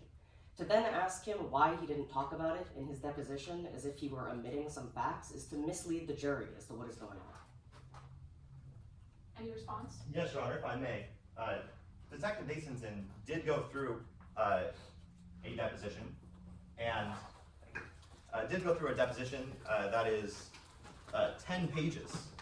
So the fact that they didn't include this vital information in the first 10 pages of their deposition indicates that they were withholding that information, and now they're lying about it on the stand.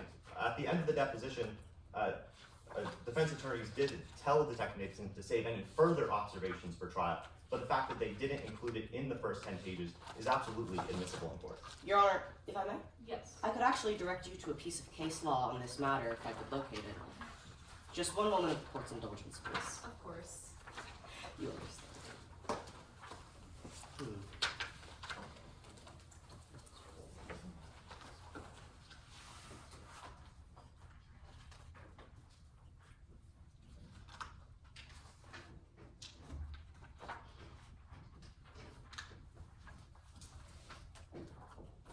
Your Honor, I can't find the case law right at this moment, but I would like it to be known that in the state of Midlands, it is only the witness's answers to the direct questions that are included in a deposition. The witness is not allowed to speak on their own and can only respond to the attorney. By suggesting that he is improperly omitting things is to mislead the jury because they didn't ask him these questions. I'm going to sustain the objection. Yes, Your Honor. Yes, Your Honor. I can retrieve that exhibit from you. Of course. Here you go. Your Honor, if I may strike the offending line of questions. Granted. Thank you. So, Detective Nathanson, you interviewed people on that train, but you never reviewed any affidavits, did you? No, I did not. I just conducted those interviews. All right, you didn't review any expert reports? No, I did not. And you didn't review any DNA evidence, did you? No, I did not. I don't think there was any in this case. I talked with the Australian police. Right, no fingerprint evidence either? No, there wasn't any. As a matter of fact, you didn't conduct a formal investigation at all, did you?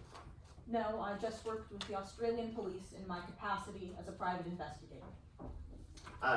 Detective Nathanson, I now like to shift gears a little bit and talk about your relationship with the plaintiff, Shannon Shahid. Of course. So, you've been hired by Shannon in a few cases before this, right?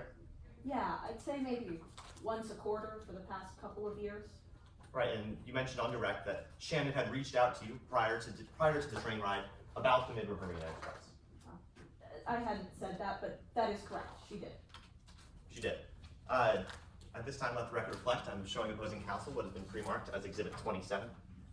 Here you are, Detective. Thank you. Put you on what you heard, Yes, counsel. thank you. So, Detective, I just handed you a copy of the email Shannon Shahid sent you in February, right? That's correct. I'd honestly forgotten about it by the time I was even on the train.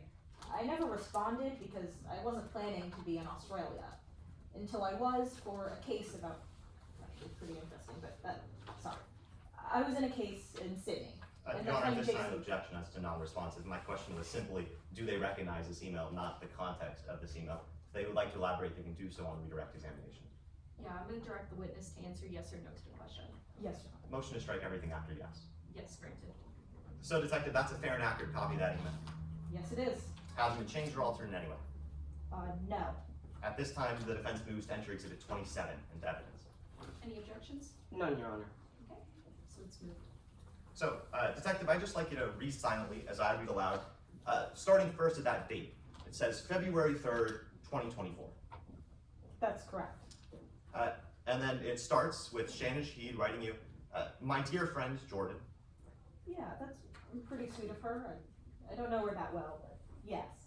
And then in that second paragraph, starting at the second sentence, she says, if you have the time, you really should check out the Mid-Riverina Express. Did I read that right? Correct. And then in that third paragraph there, the third body paragraph, at the start, they said, I'll admit I have a bit of an ulterior motive though. My birth father has apparently been in Australia, and I just found out he's going to be on that train. Did I read that right? You did. She'd been having premonitions. And then the very last sentence of that same paragraph, Shannon Shahid says, I don't know exactly what's Objection, going Your on. Honor, at this time to needlessly cumulative, if I may. It's an untimely objection. You should have raised it before counsel was going to continue on with his next question. So I'm going to overrule. Yes, Your Honor. So just one last statement, Detective. At the end of that third paragraph, Shannon Shahid writes, I don't know exactly what's going to happen here, but I sense somehow that my half-sibling is involved. That's correct. And just to clarify, Shannon Shahid's half-sibling is Taylor Hobson, right? Yes, that's correct. Thank you, Detective. I can take that from you now. So I now actually like to talk to you. So you said you didn't conduct a formal investigation, but despite that, you'd never dig up dirt on anyone when there isn't any to be found, would you? No, I would not. Right, and you wouldn't twist the facts to mislead the jury and help your client out? I would never do that. Detective, I'd like to show you something. This time, let the record reflect that I'm approaching opposing counsel with what has been pre-marked as Exhibit 2. Just going to be using the bottom statements on these documents. Jean, like I first copy? Yes, thank you. Let the record reflect I'm giving Detective Nathanson a copy. We're going to be looking on the back of that exhibit, Detective. Of course. So, this is an advertisement for your company, right? Yes, it is. You wrote every word of it. I did. And it's fair and accurate how you wrote it? Absolutely. It Stayed has- the same for 10 years. Right, for 10 years, hasn't been changed or altered in any way. Not at all. At this time, the defense moves to enter Exhibit 2 into evidence. Any objections? Yes, Your Honor. At this time, an objection to hearsay. Response? Yes, Your Honor, if I may, the defense is only going to be using two specific statements on this document. I can point them to you in the bottom of surveillance. It's the bottom left section. The last sentence, if there's dirt to be found, and even if there isn't, we'll find it. As well as in the bottom right section under trial testimony, the last sentence again. We know how to present the, in quotes, facts in a way that gets you what you're looking for. These statements aren't being offered for the truth of the matter that they're asserting, but rather just to show that Detective Nathanson contradicted himself. They're not being offered for the truth of the matter because Detective Nathanson could say one thing in court, could say one thing in his advertisement, and the truth could be something totally different altogether. All that matters is that Detective Nathanson contradicted himself. Any response? Yes, Your Honor. They just told you a few objection responses ago that it is their contention that Jordan Nathanson is lying and is twisting the facts to the jury. By reading the statements, we will do XYZ, they are clearly using it to establish that that is what he is doing. This is improper hearsay. Any response? Yes, Your Honor. I believe counsel's misrepresenting what I said earlier. What I said earlier was that it is the defense's contention today that Detective Nathanson is lying, but these statements here are simply going to attack Detective Nathanson's credibility, which, if that implied to the jury that Detective Nathanson is lying on the stand, that doesn't have anything to do with the truth of the matter that these specific statements are offering. I'm going to overrule the objection. Yes, Your Honor. So, Detective Nathanson, just reading from your document, at the bottom of that surveillance section, that last sentence reads, if there's dirt to be found, and then in parentheses, and even if there isn't, we'll find it. Yes, I understand where your confusion might be, but to be clear, we'll do a full investigation. I looked into a lot of cheating spouses, and sometimes they really are just long overtime hours. And even if it's just extra work meetings, we'll give you a full dossier on what those meetings are about, even if it's not what you're looking for. Right, but just to clarify, the exact words you use are if there's dirt to be found, and even if there isn't, we'll find it. That's correct. And then again, under trial testimony, that last sentence, The exact words you use are, we know how to present the, in quotes, facts in a way that gets you what you're looking for. Exactly. We know how to present information for a jury in a way that is clear. Right, and the you in this is your client, right? That's correct. And your client in today's case is Shannon Shahid. Yes, yes it is. Thank you, Detective. I can take that advertisement from you now. Of course. So I now actually like to talk about what this case means for you financially. Now you're working on a contingency fee, right? I am. That's how all of my trial testimony works. And for today's trial, that contingency fee is only 0.1% of whatever Shannon Shahid gains in today's trial. That's correct. Normally I charge a contingency fee of 20%, but I bumped it down because I did my investigation for someone else. Right, you bumped it down because this is such a big case, right? It is. In fact, 0.1% of what Shannon Shahid stands to gain in today's trial, even after taxes, is $250,000. I'm not sure about after taxes, but I believe that math. It's your testimony today that you're not sure about after taxes? That was a rough estimate. Right, so a rough estimate, $250,000 is what you stand to gain if Shannon Shahid wins today's trial. That's correct. And just to clarify, what that means is that if and only if Taylor Hobson is found liable for the death of Avery Bancroft, you get $250,000. That's correct. And if he's found not liable, you get nothing. All I get is a good job well done. You don't get any money though, do you? No. Thank you, Detective Nathanson. Nothing further, Your Honor. Witness may be excused. Your Honor, if I could ask for the time remaining for a brief redirect. Oh yeah, my bad. Go ahead. 19 seconds? Uh, I have 24, yeah. Oh, okay. So we can do it 21. Your Honor, let the record reflect I am handing the witness back Exhibit 2. Could you read the testimonial briefly under I was accused? I was accused of a crime I didn't commit. Jordan was hired by the victim's parents to prove I was guilty, but instead, Jordan concluded I was innocent. I'm free today because of Jordan Nathanson's integrity. Thank you. Your Honor, let the record reflect that I'm approaching to collect and that I will be altering the demonstrative to reflect the witness's testimony.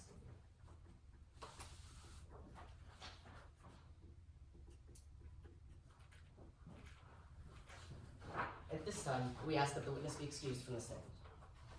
Is there any recross or time for recross? There's a bit over 2 minutes for recross. Yes, Your Honor, very briefly. May I proceed? Yes. So Detective Nathanson, that statement you just read out, that was given by one of your clients, right? No, that's not correct. It was not given by one of my clients. I was hired to testify against a young man, but in my investigation I found that he didn't do the crime he was accused of. And I got on the stand and I testified just that for my client, and the young man walked free. So just to clarify, you went up to that young man after the trial and asked them, can I get a statement for you for my advertisement, right? No, that's not correct. That was a statement he put out in a paper. And then you took that statement from the paper and put it on your advertisement, right? I reached out and asked if it was okay first, but yes, I did. Thank you, Detective. Nothing further, Your Honor. At this time, we ask that Jordan Nathanson be excused from the stand. It's your excuse. Thank you. Have a good day. You too. And now the plaintiff rests our case in chief.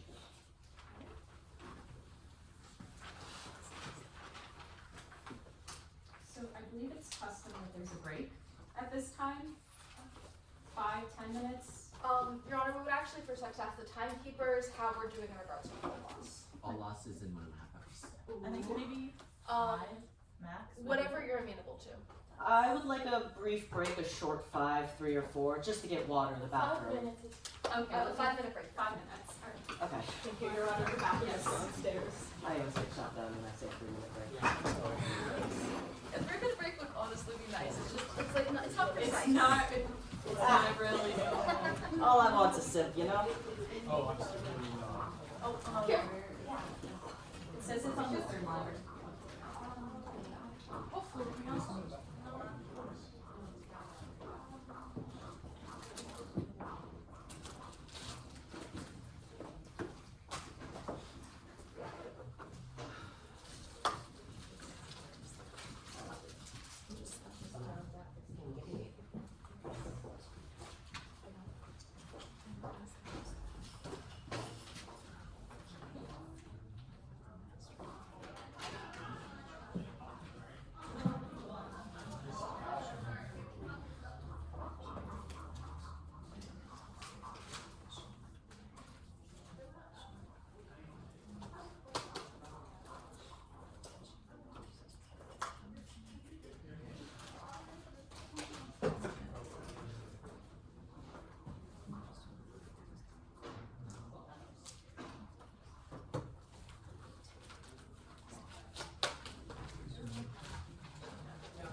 everyone back who needs to be back? Everyone is back for the plaintiff. Same for us, Your Honor. Alright. Okay. I guess, yeah, we'll get started then, because I know we're on a bit of a time crunch.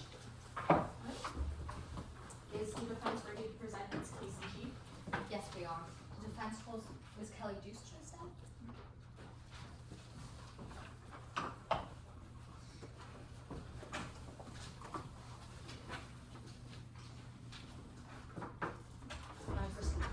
Just wait 1 second here. And this is what I meant when I asked if everyone was back who needed to be back, because I didn't want any interruptions. Of course. There seems to be another empty seat. Do we wait for that person? We can wait over the man to the Yes, wait, and then they're free to move in once in between examinations. I just don't want Of course. you getting interrupted during your examinations. Okay, Senator, you're right. Good morning, Ms. Deuce. Good morning. Could you please introduce yourself to the court? Hello, my name is Kelly Deuce. I'm a professional influencer on YouTube. You can find my channel at Kelly Loves Possums. Ms. Deuce, what do you do as an influencer? I basically document all of my travel adventures. Basically, before the pandemic, I was a travel writer, but then once the regulations rolled back, I started to travel. I think my channel has around 400,000 subscribers right now, and my followers really like it when I post my romantic getaways with my partner Taylor. Could you describe your relationship to Mr. Hopper? Oh, we're each other's best friends. I mean, when we first met, we swore we were just friends. And then we realized we had a lot in common, like both of our favorite animals are possums, we're both environmental activists. And then soon our relationship turned more romantic. And what brought you to Riverina Express? Well, we were on a trip from New Zealand to Perth, then Australia and all that. Taylor actually surprised me with the whole trip. He remembered that I've always wanted to see Australian possums in real life. And I thought it could be really romantic, so I said yes. Objection, Your Honor. This time to speculation, to the statement he remembered that I wanted to go on the train. This is the witness speculating into what Taylor Hobson was or was not thinking. Any response? Yes, Your Honor. We believe in Ms. Deuce's capacity as Mr. Hobson's romantic partner, and who was invited to the train by Mr. Hobson, then it's within her rationally based perception that and perception as a romantic getaway. I think it's within her scope to assume it is because Mr. Hobson remembered that she wanted to go there. I'm gonna overrule the objection. Yes, Your Honor. Yes, Your Honor. Ms. Deuce, let's talk about the train ride. Before we start, do you remember getting interviewed by a detective at all? No, is there anyone in particular that you're meaning? Because I don't remember being interviewed by a detective. I see. There is a detective Nathanson on the train. Do you remember speaking to him? On the train I'd spoken with him, but he never interviewed me. I would have included it in my affidavit, which I don't think I updated since July. Alright, let's talk about what actually happened on the train then. What did you do the first day you aboard the Riverina Express? Well, Taylor and I got there bright and early, right before the train boarded. We saw some employees stock up on the train, and I got to get this really aesthetic video for my vlog about, all the people getting ready for the train ride. Did you see what the employees were stocking? They had a bunch of boxes. I think they had rodenticide with them as well, a bunch of other food and whatnot. Did you see Mr. Hobson close to rodenticide at any point during the train ride? Oh God, I hope not. I don't remember seeing him with any, and I honestly can't even tell you where the train employees stocked it, so. Moving on to the next day. What did you do April 24th?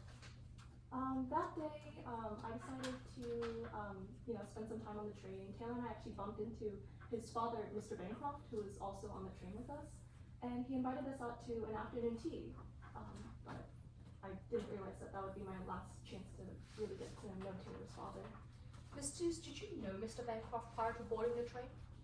Yes, actually I did. It was summer of 2023. I met Shannon Shahid, who's Taylor's half-sibling and Mr. Bancroft's other child, and Mr. Bancroft invited the four of us out to a dinner at one of his European villas. And as nice as the scenery was, that dinner was one of the most awkward dinners I've ever experienced. What do you mean? Well, the whole time, Shannon didn't seem to show a lot of affection toward her father. Taylor was keeping things civil, but she was arguing with him back and forth, shouting at each other, and at one point she stormed out of that dinner, saying something like, "I don't even know why I bothered. Next time, spare the invite. The only event of yours I'll ever go to is your funeral." Miss Deuce, you mentioned earlier that Mr. Bancroft invited you to afternoon tea. Was that any better? Oh, I wish I could say yes. Unfortunately, when we got there, Mr. Bancroft came off pretty confrontational towards Taylor, and the two of them were going back and forth in his cabin, and I was just sitting there at his table, reading some memoir that he had written out on the table and hoping that things would calm down. Miss Deuce, would you recognize an excerpt from that memoir if I were to show it to you today? I would. Let the record reflect, I'm approaching opposing counsel. That was what has been marked as Exhibit 35. Sorry. Yes. Let the record reflect, I'm approaching a witness was the same. Your Honor, this has already been entered previously, so you would have a copy. And which exhibit was this again? 35. 35. Okay, yeah. Thank you. There's a lot. Miss Deuce, what does this say? Oh, well, Mr. Bancroft called this his metaphorical burn book. Very mean girls of him, if I may say. And he planned on releasing all the dark secrets of his enemies in May, which, when we were on the train, would have been about a week out. Do you recognize anyone he mentioned as his enemies? Oh, yeah. Objection, Your Honor, this time to needlessly cumulative, if I may. Yes. This document has already been read in this capacity on a previous witness. Additionally, it is already in front of the jury. They can make these conclusions themselves. They've already heard about which passengers were on the train. Any response? Yes, Your Honor. If I may, Miss Deuce's testimony will be different from the prior testimony because there are two different witnesses who no different people on this document, and therefore her testimony will not be needlessly cumulative even if I ask the same question. I'm gonna overrule the objection. Yes, Your Honor. Ms. Dews, who do you recognize? For starters, I see Ashley Connell and Harley Kim, who were actually with us on the train. I was surprised to see so many names. I didn't realize Mr. Bancroft had so many enemies. Ms. Dews, did you tell anyone about this? Actually, I mentioned it to Harley Kim. We were on a hike together on April 24th, and Objection, Your Honor, to hearsay, to the statements of this witness talking about this document to Harley Kim. Your response? Yes, if I may, Ms. Dews isn't eliciting any outside of court statement for the truth of the matter asserted. First, she's merely mentioning the action of talking about this rather than any statement about it. And secondly, it's not for the truth of the matter asserted, but rather for the effect on listener, which is Harley Kim. Any response? Yes, Your Honor. Though they didn't elicit a quote, she did reference herself telling Harley Kim that this document existed. They are using that for the truth of the matter regarding Harley Kim in this document. Any response? Yes, Your Honor, if I may, this document is already entered as Mr. Bancroft's memoir, and his intentions in here is already clear. We're not using it to show that, we're not using Ms. Dews' testimony to show that anything in here is true. We're just saying Harley Kim believes it's true because what Ms. Dews told him, and as such, that would be for the effect on the listener rather than the truth of the matter asserted. I'm gonna sustain the objection on the grounds of the conversation between this witness and what she spoke to Harley. Yes, Your Honor. Yes, Your Honor. May I approach the witness to retrieve the exhibit? Yes. A motion to strike offending line of questioning. Granted. Ms. Dews, let's move on to April 25th. What happened that morning? That morning was Taylor's birthday. I was hoping that we could sleep in maybe. But then we heard screaming, and then Lori Shelton barged into our cabin somehow, and they told us that we needed to follow them to cabin 1. What did you find once you got there? Well, we were walking there. Rory kind of stayed behind and lagged behind us. When we got to the cabin, it was Mr. Bancroft's cabin. We saw Mr. Bancroft unconscious on the floor, and there was Dr. Edmund, who was another passenger on the train, performing CPR on him, and it felt like hours before they said that Taylor's father had died. Ms. Dews, I understand this might be hard, and I'm sorry to keep pushing, but how did Mr. Hobson react to this? Taylor was inconsolable. I didn't even know what to say to him. I just tried to tell him that everything was going to be okay, but he broke down crying into my shoulder, and I just held his head for a while. What did Mr. Hobson do following this incident? He put on a tough face. I didn't see him smile a lot in the following weeks, but he had to take over as the interim CEO for Bancroft Estates, his father's company, so his father's company could stay alive.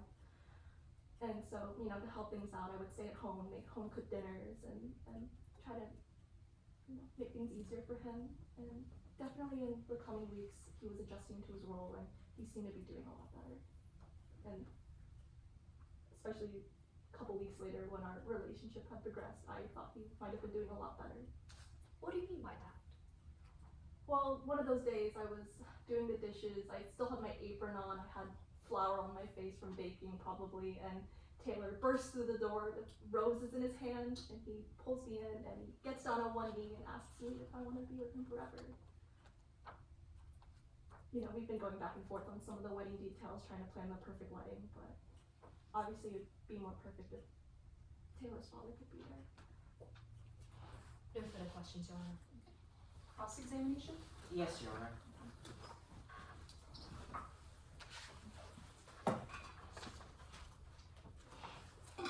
Ms. Dews, you mentioned on direct examination that you had tea with the defendant and his father, right? Yes, that was April 24th. And you mentioned that on this day they got into quite a nasty argument, didn't they? Yes, it seems like a pretty personal family matter, so I tried to stay out of it, and eventually I left the two of them alone so I could, just give them some space. To be clear, Ms. Dews, this argument started because Mr. Bancroft asked, how much are you asking for this time, right? Objection, Your Honor, as to hearsay. If I may. Yes. The statement was, how much are you asking for? This is a question, and there's no truth in those words that can be asserted. Your Honor, if I may. Mm-hmm. Some questions can have truth values, and in this case, this question, how much do you want this time, implies that there are previous times, and implies that Mr. Hobson seeks his relationship with Mr. Bancroft is primarily financial, and we believe that this is the truth value. Any response? Well, we'd be happy to admit this time our interest is in this argument. The question of how much we are asking for is simply not something that can be used for the truth of the matter. I'm gonna sustain the objection. Yes, Your Honor. This argument, Granted. my apologies. Finger? This argument, Ms. Dews, it started about money, didn't it? I believe that's what it started into, but eventually Mr. Bancroft brought up the death of Taylor's deceased mother, and it got pretty ugly. So nasty that you had to leave the room, right? Yes, I decided to give the two of them some space. And after a little while, you circled back around and you looked through the window of cabin 1, right? Yes, I did. You saw the defendant and his father still arguing? I couldn't tell really, but they seemed to be shouting at each other, yes. But now, Mr. Bancroft, he was bent over and writing something at his desk, wasn't he? I believe so. You got a good look at that document? Okay. You'd recognize it? Most likely, yes. Your Honor, let the record reflect, I'm approaching opposing counsel and the witness in turn with what has been pre-marked as Exhibit 8. Would you like a copy, Your Honor? Yes. This is the document that you saw Mr. Bancroft write. It looks to be quite wrinkled up and torn up, if I do say so myself. But you recognize it, isn't it? I was shown this during the interrogation and discovery, though, yes. It's a true and accurate copy of what you were shown. During that discovery period, yes. And it reads the last will and testament of Avery Bancroft at the top. Yes, it does say so. At this time, the plaintiff offers Exhibit 8 into evidence. Any objection? Yes, Your Honor. If I may, my witness, Ms. Dews, only testified to seeing Mr. Bancroft writing something like this through the crack of a door. And this exhibit, in fact, is ripped off, pieced together. We don't know what it's actually missing in the corners. I don't think Ms. Dews has the capacity to testify that this ripped off version of a will is in fact what Mr. Bancroft was writing prior to this. If I may? Yes. The witness just confirmed that this is the same document. She's gone through the process with the police in creating her affidavit. Additionally, she was not looking through the crack in a door, she was peering through a window. This witness has perfect foundation to testify about this document. I'm gonna overrule the objection. Yes, Your Honor. This will of Avery Bancroft's attributes all of his inheritance to the victims of the Black Bear Casino, right? It looks like it, yes. None of it goes to the defendant? Yes, it didn't seem like it went to either Shannon or Taylor. And you saw Mr. Bancroft hand this document to the defendant. Okay. It was intact then. Yes, I don't know how it got this way. Exactly. Now it's all ripped up. Yes, it is, appears to be. Thank you. I'm approaching to collect. Ms. Dews, later that day, the next time you saw the defendant, he didn't seem too shaken up by this argument, did he? Actually, no. Both of them seemed to be in better spirits after dinner, so I hope that they made up while I wasn't there. The defendant said that he finally figured out what to do about his father? He said he figured out a way to deal with his father. I wasn't sure if they were referring to a business deal or something. And the defendant didn't come back to your cabin with you that night? No, I decided to sleep in early and, get a jump start on his birthday, But he did send you a text while you were in bed, Ms. Dews. I believe he sent some text throughout the trip. And he sent you a text at 10:30 on April 24th, and it read, "Cover me." Objection, Your Honor. As to lack of foundation. Response? The foundation has been laid. They were having a text communication, and the defendant communicated with her to cover me. Your Honor, if I may, the text messages exchanged between Ms. Dews and Mr. Hobson were lines of words that does not specifically include cover me. If I may? Yes. If I may proffer, actually. Yes. This may be a bit of confusion. The witness and the defendant were communicating in coded text messages. In the interest of the clarity of the jury and the time for the court, I have no interest in getting into the specific words that they were using to communicate this code, but this witness has affirmed this code, understands this code, and knows that the text meant cover me. I'm simply asking her to confirm what the defendant communicated to her. Your Honor. I'm going to sustain the objection on the basis of a lack foundation. Yes, Your Honor. Would this line of testimony be permitted if I could enter the text messages? If you could lay the proper foundation, yes, but if the proper foundation is not laid, feel free to re-raise your objection. Yes, Your Honor. And before that, motion to strike all offending testimonies. Granted. Thank you. Ms. Dews, you would agree with me that sometimes the defendant communicates in code, right? Yes. In the beginning of our relationship, Taylor was quite shy to say I love you, so he would text me 143, meaning I love you. Ms. Dews, that's not the code I'm referring to. Pardon then? Sometimes the defendant will communicate in a code starting with the first letter of every word. Isn't that right? That's also one of the ones that we shared, yes. And those were used in the text messages that you were communicating on April 24th? Objection, Your Honor.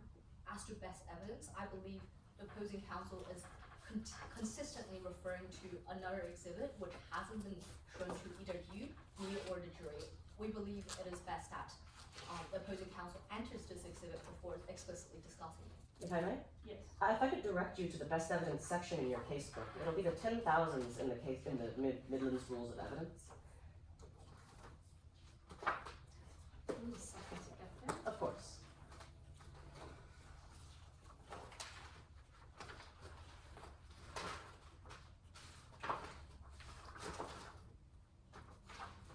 Okay. 10,007 says that the contents of a document can be proven by the witness on another side affirming that contents. I'm asking a witness on an opposing side for me to affirm the contents of the documents, and that's more than enough to satisfy the best evidence rule in 1002. Additionally, because of the confusing nature of these documents, we believe that it would be detrimental to the jury to see these actual text messages. The witness confirming what she and the defendant spoke about is more than enough. Your Honor, if I may. Yes. What the opposing counsel is asking about is not any specific content in the document. He is asking about a secret code that can be applied to the document. And because there are so many layers to what they're asking about, we believe it is best for the jury to actually see the document so that it's more clarified for them. I'm going to sustain the objection. Yes, Your Honor. Ms. Dews, you recognize your texts with Mr. Hobson. Yes, I will. Let the record reflect that I am approaching opposing counsel and witness in turn. Would you like a copy, Your Honor? Yes. Thank you. These look like your texts with the defendant? Yes, they do. These look like a true and accurate copy? Looks like a phone company made these records, but they look right. And you can see in some of these messages from the defendant, it's signed with a T indicating your code. Yes, I know. At this time, the plaintiff offers exhibit into evidence. Any objections? Yes, Your Honor. Objection as to hearsay was in hearsay. Firstly, this document is a statement generated by a phone company outside of court purporting that certain messages were exchanged between Ms. Dews and Mr. Hobson. That is the first level of hearsay. The second level of hearsay is that the text messages exchanged between Ms. Dews and Mr. Hobson specifically are also outside of court statements, thus the second layer of hearsay. Any response? Yes, Your Honor. I'll take them one by one. For this document as a whole, there's actually a certifying document, Exhibit 26B, which certifies this document is a record of regularly conducted business under 8036. This document outlines how it fills all of those problems. As for the second layer of hearsay, the defendant is our party opponent, and we're happy to redact Ms. Dews' statements. I'm going to overrule the objection. Yes, Your Honor. Ms. Dews, you'd agree with me that at the text on April 24th at 10:30 p.m., the defendant messaged you in code, cover. Isn't that right? I'm sorry, I don't see a text at 10:30. I apologize, Ms. Dews. At 10:02, this text reads, cover me. It reads, could it be better over at the lounge doing work, very beautiful view, everything I dreamed of, really peaceful too. And you know that when Taylor signs with a T, that means he's talking to you in code. That is also one of the things, yes. And you could tell that if you read that code, COVER space ME. Cover me. Yes, that's true. He's not the most social person, so I thought he was asking me to cover him while he had some alone time. That's He why I never- responded, got it. And he never came back to your cabin that night? I would say so. We woke up together, so he must have made it back some night. You never saw him come back, did you? No, I was probably fast asleep by then. And the next morning, Miss Dews, Avery Bancroft was dead, right? Yes, unfortunately early that morning, Taylor's father had passed away. The police wanted to speak to you and the defendant about this, right? Yes. You had an interrogation with the Australian police at just about 6 o'clock on April 25th. I honestly can't remember when the interrogation was. I just remember that it was that day. If I could approach the witness with a copy of her interrogation just to refresh her recollection on the time. Yes. Your Honor, let the record reflect that I am doing so with Exhibit 14. You would agree with me that the time on this document is 17:58? Yes it is. That's just about 6 p.m., isn't it? I should say so, I think. And on this document, at 5:35 p.m., the defendant texts you to keep quiet. Objection, Your Honor. As to more prejudicial and probative, may I be heard? Yes. Your Honor, I believe opposing counsel is in this line of questioning is trying to frame it as if Mr. Hobson is telling Ms. Dews to hide things from the Australian police, but opposing counsel has failed to lay foundation for one, Mr. Hobson knowing about Ms. Dews' interrogation, or that they have any causal relationship with each other, and therefore allowing this line of questioning to continue will mislead the jury unnecessarily. Am I right? Yes. Yes. Your Honor, something must be substantially more prejudicial than it is probative in order to be excluded under 403. This witness has confirmed that they both had interrogations, they were there together, and these texts happening at the times that they did, well, the jury can interpret that as they'd like. We're not prejudicing anything. Just because a fact is bad for the defense doesn't mean it's more prejudicial than probative. Your Honor, if I may, I don't believe my witness, Ms. Dews, said they were being interrogated together, and as such, there has not been foundation laid for Mr. Hobson knowing what Ms. Dews' interrogation is, or even Ms. Dews is being interrogated, and as such, there is no probative value. Keep quiet could mean a billion different things, and if I may proffer, Ms. Dews can go on to say what she thinks most likely keep quiet means. And in this case, we believe there is no probative value, and it is only prejudicial to my defendant. Am I right? Yes. The probative value in the defendant telling his fiancée to keep quiet when she's going to be interrogated by the police has clear probative value, and any prejudice does not outweigh that. I'm gonna sustain the objection. Yes, Your Honor. Yes, Your Motion Honor. to strike defending testimony? Yes. You would agree with me that the defendant at 5:35 texted you in code? Yes, he told me to keep quiet, so maybe I was being a little too loud in the cabin. And he texted you that in code at 5:35 before your interrogation?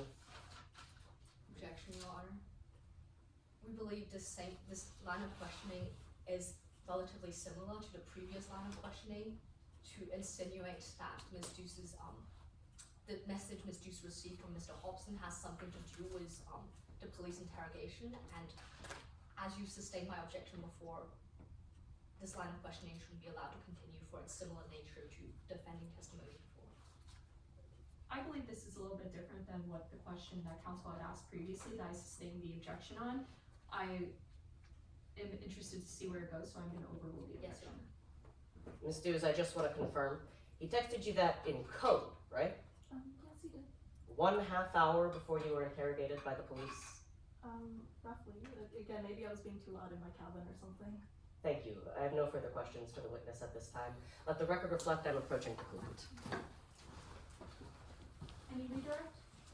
No redirect, but one brief request. Yes. Because it was your ruling that it is more prejudicial than probative to have these two lines of questioning connected to each other, and that Ms. Dews receiving that text message and her being interrogated, could we potentially issue a limiting instruction to the jury saying that there are no causal relationship between them? If I may? I think it was made clear to the jury based off of my ruling that it was different in the context that the question counsel was asking previously asked towards whether or not they had been in the interrogations at the same time, to which this witness would have no knowledge, and then the subsequent question was different and asking about the code in the text message, which the foundation was already laid for that. So I'm going to deny that. Yes, Your Honor. Can I ask my witness be excused then? Yes.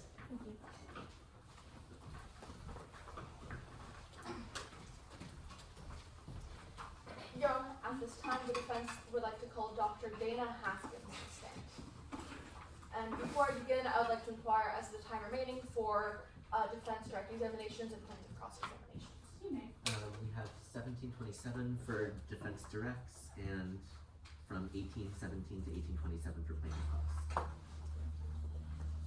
Whenever you're ready, counsel. Yes, Your Honor. Good afternoon, doctor. Could you please introduce yourself to the court? Good afternoon. My name is Dr. Dana Haskins. I'm a clinical psychologist. What do you currently do for a living specifically, doctor? Oh, specifically, I'm a family therapist at the moment. After getting my PhD, I spent about 20 years with Polk County, where I mostly treated first responders, as policemen and firefighters, and I've just recently transitioned into private practice, where I now work as a family therapist. And doctor, what brings you to today's case? Well, I was retained by the defense counsel to perform a psychological evaluation of Mr. Hobson to see if he fit the profile of an intentional killer. Was this the first time that you encountered Mr. Hobson? No, it was not. To be clear, I was also on the train ride that occurred leaving on April 22nd in Australia, but I only interacted with him in minor regards, and I actually got an ethics board to clear my evaluation before I performed it. I'd actually like to ask you about another passenger on that train. Are you familiar with a Detective Jordan Nathanson? I guess I saw him on the train, sure, yeah. Did you speak to him at all? Probably in passing, a hello or something like that. I see. I'd actually like to ask you a few more questions about your time on the train. Did you observe anything unusual the night of April 24th? The night of the 24th, let's see. I spent some time walking around. I was having trouble sleeping that night, so I got up and I walked around, must have been around 1:30 or 2 in the morning. I heard some doors slamming coming from cabins, must have been somewhere, cabins 4 through 8. And doctor, do you remember which cabin Mr. Hobson was staying in? Yes, Mr. Hobson was staying in cabin 3. Now let's turn to that evaluation you conducted, doctor. What exactly was this what does this evaluation consist of? The evaluation consists of 3 tests along with a general interview. All of these tests are the gold standard in the field. Have you conducted an evaluation like this before? I have, 12 times in fact. Have you testified about these evaluations before? I have, actually. In each case, I was retained actually by the plaintiff in order to speak about my evaluations. And when you were applying these tests, doctor, did you apply them reliably? I did. Did you have sufficient facts and data to form conclusions on Mr. Hobson's profile? Yes, ma'am. Then let's start talking about this evaluation. Objection, Your Honor, to Rule 702D in the Midlands Rules of Evidence. And what is that rule? The reliable application of an expert's methods. And what is the grounds of your objection with that? Your Honor, the plaintiff's contention today is that Dr. Haskins, in fact, could not reliably and consistently apply his testing methods onto the defendant. If I may proffer. I'm actually going to overrule. I think that's an issue that you could attack on cross. Yes, Your Honor. Dr. Haskins, let's get into the details of your evaluation. What exactly do you look for when evaluating the profile of a killer? That's a great question. There are 5 main traits that we look for when we're looking for an intentional killer. Those traits are antisocial behavior, maladjustment, a heightened sense of ego, a failure to comprehend the difference between right and wrong, and a lack of empathy. So, what was the first test that you performed? The first test I performed was the Midlands MPI, or Multiphasic Inventory. It's a 40-question self-assessment, true or false, and it tests for a variety of characteristics similar to, but not exactly aligned with those traits, and that's why it's one of, but not the only test I performed. And how did Mr. Hobson score on this test? Mr. Hobson came back negative for all of the traits that the test tests for. Objection, Your Honor, to lack of foundation. Any response? Your Honor, I would ask the opposing counsel clarify as to what the lack of foundation is that they're objecting to. Response? Your Honor, the witness in turn has testified to the methods used within this evaluation, but has not testified to how the defendant directly responded to these methods within this evaluation, and therefore jumping from the method to the conclusion is a lack of foundation. May I respond, Your Honor? Yes. If I may direct you to Rule 705, this will be on page 9 of the Rules of Evidence. An expert may state an opinion and give their reasons for it without first testifying to the underlying facts or data. In other words, Dr. Haskins has testified that he ran these tests on Mr. Hobson, and he is allowed to testify as to Mr. Hobson's score and his conclusions deriving from that without going into the specific details of each of Mr. Hobson's responses. Any response?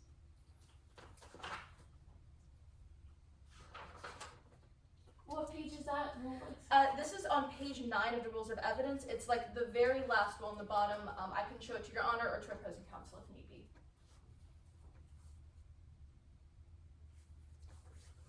Your Honor, at this time, the plaintiff stands on its previous objection that if Dr. Haskins is going to be testifying to the conclusions of the defendant, that they go into detail on how the defendant responded to these examinations, as there is a clear jump in logic. I'm going to overrule the objection. Yes, Your Honor. Dr. Haskins, how did Mr. Hobson score on the Midlands MPI? Mr. Hobson came back negative for all the traits that it tests for, with the exception of a mildly elevated shyness score, which, if anything, just counts as a check against manipulation. What about the second test that you conducted? The second test was the Shambless Incomplete Sentences Blade, or the CISB for short. It's a 20-question assessment that tests for maladjustment. And how did Mr. Hobson score on this test? Mr. Hobson came back as not maladjusted. You gotta get negatives right. And can you go into the third test that you conducted? The third test was the TAT, or Thematic Apperception Test. In it, we show each patient a scene card. We give them 30 seconds to look at it, and then 4 minutes to tell us as vibrant of a story as they can relating to the card. Well, so doctor, what did you learn from running this test on Mr. Hobson? I learned that Mr. Hobson, he expressed feelings of inadequacy, depression, symptoms consistent with someone having just experienced a close family loss. I see. And you mentioned doing a general interview. Did you learn anything from that interview? I did. So Mr. Hobson had in fact just suffered a close family loss, and I learned that he was rather torn up about the fact that he was unable to reconcile with his father prior to his father's passing. He actually teared up during the interview, and, again, that's a check against manipulation. So, putting all of this together, doctor, what conclusions did you form overall on the defendant's profile?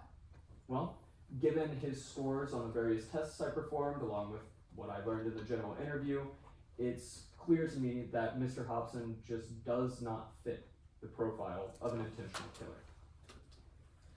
Thank you, Your Honor. No further questions at this time. Cross-examination? Yes, Your Honor. Dr. Haskins, you would agree that most psychologists within your field conduct an average of 5 to 6 tests per examination, correct? Good afternoon. Yes, most psychologists do tend to perform more like 5 or 6 tests, though we've actually run some studies and found that doing just 3 tests gives you the same level of accuracy in upwards of 85% of cases. I appreciate your testimony, Dr. Haskins, but is that a yes to my question? Yes. Yes. And Dr. Haskins, you would agree that more testing can yield more accurate results, correct? In some cases, yes. We believe it's somewhere lower than 15% of the time. But that's, again, a yes to my question. Yes. Yes. But Dr. Haskins, when testing the defendant, you only tested 3 times, correct? That's right. That's what I just said. And Dr. Haskins, you mentioned on direct examination that the defendant's shyness score and the fact that the defendant was tearing up throughout the evaluation were checks against manipulation, correct? That's right. Because it is possible for subjects to manipulate their test results, yes? It is possible, yes. It's something that we're always looking out for, and I should clarify that there was no evidence of this for Mr. Hobson's case. Right. And Dr. Haskins, excuse me, you wrote an article on this very subject, correct? That's right, I did. And it was published in the Midlands Journal of Personality and Psychology? Yes, ma'am. Would you recognize that article if I showed it to you today? I would think so. Your Honor, let the record reflect that I'm approaching opposing counsel and the witness in turn with what has been marked as Exhibit 36. Now, Dr. Haskins, I'd like to direct you to the bottom paragraph of this article, correct? It says, oh, Your Honor, motion to enter Exhibit 36 as a full exhibit. Yeah, can I first get a copy? Yes, Your Honor. And then secondly, can you lay the foundation for this to be entered into Yes. evidence? Dr. Haskins, do you recognize this article? Yes, this is the article that I wrote. It's a fair and accurate copy. Yes, ma'am. Your Honor, at this time, the plaintiff motions to move Exhibit 36 as a full exhibit. Any objections? Yes, Your Honor, to hearsay. Your Honor, if I could direct you to Midland's Rules of Evidence, Rule 803, 16.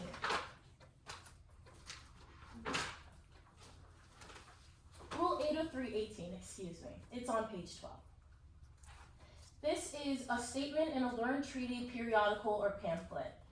This is, by Rule 803, Prong B, the publication is established as a reliable authority by the expert's admission or testimony. Dr. Haskins has just testified on cross-examination that he himself wrote this article and that it was published in an academic journal in April. So therefore, that is enough, that is enough foundation for this hearsay exception to be applied to this exhibit. Any response? Your Honor, I don't believe opposing counsel did lay the foundation that this was an academic journal. The fact that it's named as such may not necessarily mean that it's an academic journal. If they're able to lay that foundation, then we would be amenable to allowing this into evidence under this exception. I'm gonna overrule the objection. Yes, Your Honor? And Your Honor, per this ruling, this document is admitted and statements can be read onto the record, but it cannot be published to the jury. Now, Dr. Haskins, I'd like to direct you to the bottom of this article. It says, and can you confirm whether or not I read this right?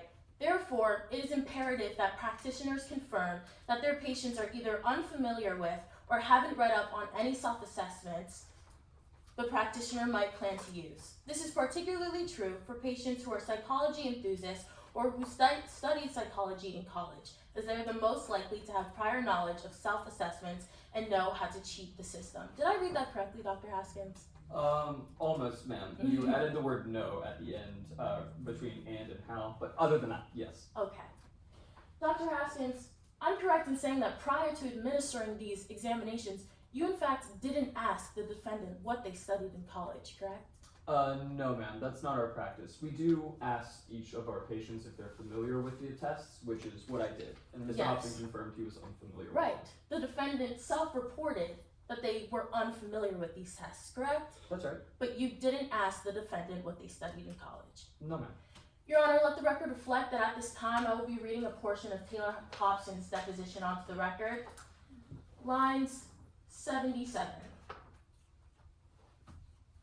I earned a BA in political science and a BS in psychology, with a concentration in clinical psychology from Midland Center University. And one more time, Dr. Haskins, for the members of the jury, you didn't ask the defendant what they studied in college. That's right. But according to your article, those who have knowledge of psychology can cheat these systems, correct? It's certainly a possibility, but again, I should emphasize that I've been doing this a long time, and in Mr. Hobson's case, there was no evidence of manipulation. That you could have found, That's right. because you didn't ask. Objection, Your Honor, to misleading the jury. May I be heard? Yes. Opposing counsel is implying that that Dr. Haskins would have been unable to find evidence of manipulation simply because he didn't ask Mr. Hobson what his major was in college. However, Dr. Haskins is an experienced psychologist who has run this evaluation before, and therefore he would have been able to find manipulation through other means as well. Therefore, it is substantially more misleading than probative to imply that he could not have found manipulation simply because he didn't ask this one question. Your Honor, may I respond? Yes. The probative value is clear. Dr. Haskins wrote in his article himself that patients with knowledge of psychology, especially psychology studied in college, would have knowledge to cheat the systems within these administered examinations. And the fact that he didn't ask the defendant whether or not they had knowledge of psychology proves that he was unable to reliably apply these methods onto the defendant, and that is probative. I'm gonna overrule the objection. Yes, Your Honor. I can take that from you. Let the record reflect that I'm approaching and collecting Exhibit 36. Now, Dr. Haskins, I'd like to talk about your examinations. You stated on direct examination that the defendant didn't appear to be maladjusted, correct? That's right. But the defendant wasn't well adjusted either, was he? That's fair to say, yes. There are different score ranges for the CISB, and Mr. Hobson did not fall within the well-adjusted range. Correct, because these score ranges for well adjustment is scoring 50 or below, correct? That's right. The entire test is scored out of 120, 20 questions up to 6 points in total, and with lower scores corresponding to better adjustment. So that's that's 50 and below? That's right. Yes, and the scores for those who are maladjusted is 70 or higher, is that right? That's correct. And the defendant earned a score of 69? That's right. So, hypothetically, Dr. Haskins, if the defendant earned 1 point higher, they would be within the maladjustment range. That's technically correct. He would have been at the bottom end of the range where we start to worry about maladjustment. The maladjustment range, correct. That's right. But if the defendant earned 1 score lower, they still would not be within the well adjustment range. That math checks out, yeah. Yes. And Dr. Haskins, I'd like to talk to you about the Chambliss TAT, the TAT exam. This is when patients are given cards and then they create stories with these cards, correct? I think you're referring to the thematic apperception. Yes, the TAT. Yes. Yes. Yes, that is the test where we show them the cards. Yes, and you would agree that patients who tell stories involving aggression and weapons tend to show behaviors of aggression themselves, correct? See, I think you're referring to card B in particular, where that can be the case. So that's a yes, Dr. Haskins. Yes. And the defendant told a story of a child holding a knife, correct? That's right. That's one way that some people do end up interpreting that card. And though in some cases that can imply feelings of aggression towards family, given the other tests in the general interview, I ruled out that as a possibility. But the defendant told a story involving a knife. That's right. And with this knife, the child and another child got into a conflict, correct? That's how the story went. Yes. And the child attacked the other child with the knife? I think that's what I said, yeah? Yes. Okay, Dr. Haskins, now I'd like to move on and talk about your experience on the Mid-Riverina Express. You witnessed the defendant and Mr. Bancroft get into an argument, correct? That's right. That was on April 24th. Yes, and afterwards the defendant stormed off and you followed him, excuse me. It wasn't immediately after, but I had sensed some tension between, father and son, and given that that's my job, I figured I should offer my services. Right, and then the defendant told you, don't worry, this will all be over soon, correct? That's right. The train ride was almost over. Dr. Haskins, the defendant said this will all be over soon. That's right. Yes. And Dr. Haskins, I'm correct in saying, let the record reflect that I'm approaching the bench, that you saw the defendant holding a box of rodenticide on the Mid-Riverina Express, correct?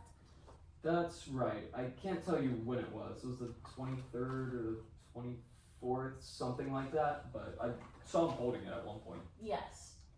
And I'm also correct in saying, Dr. Haskins, that you saw no other passenger on the train holding a box of rodenticide, correct?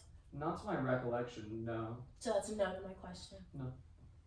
Your Honor, I have no further questions at this time. Any redirect? May I inquire as to the time remaining for defense? Of course. 11 minutes 48 seconds for direct. A brief redirect, Your Honor.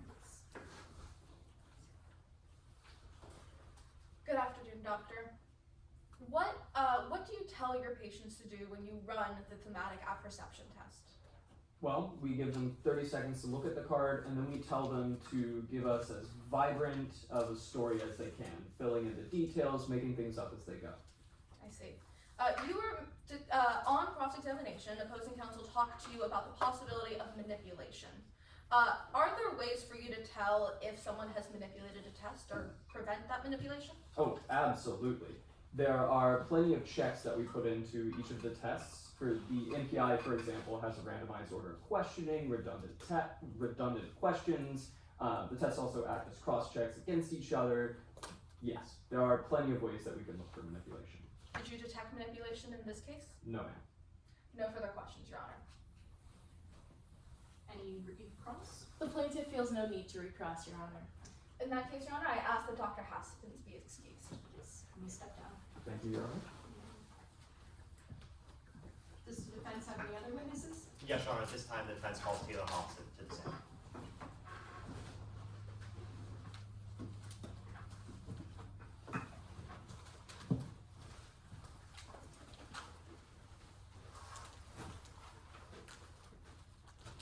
Whenever you're ready. Yes.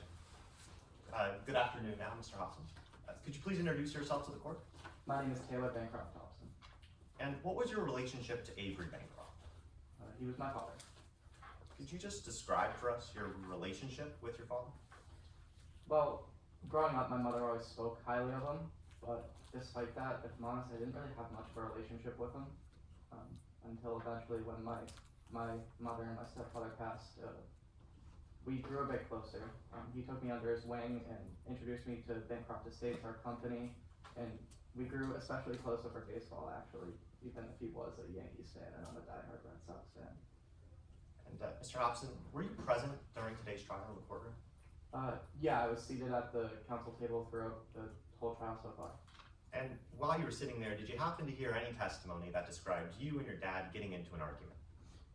Yeah, that came up a few times, yeah.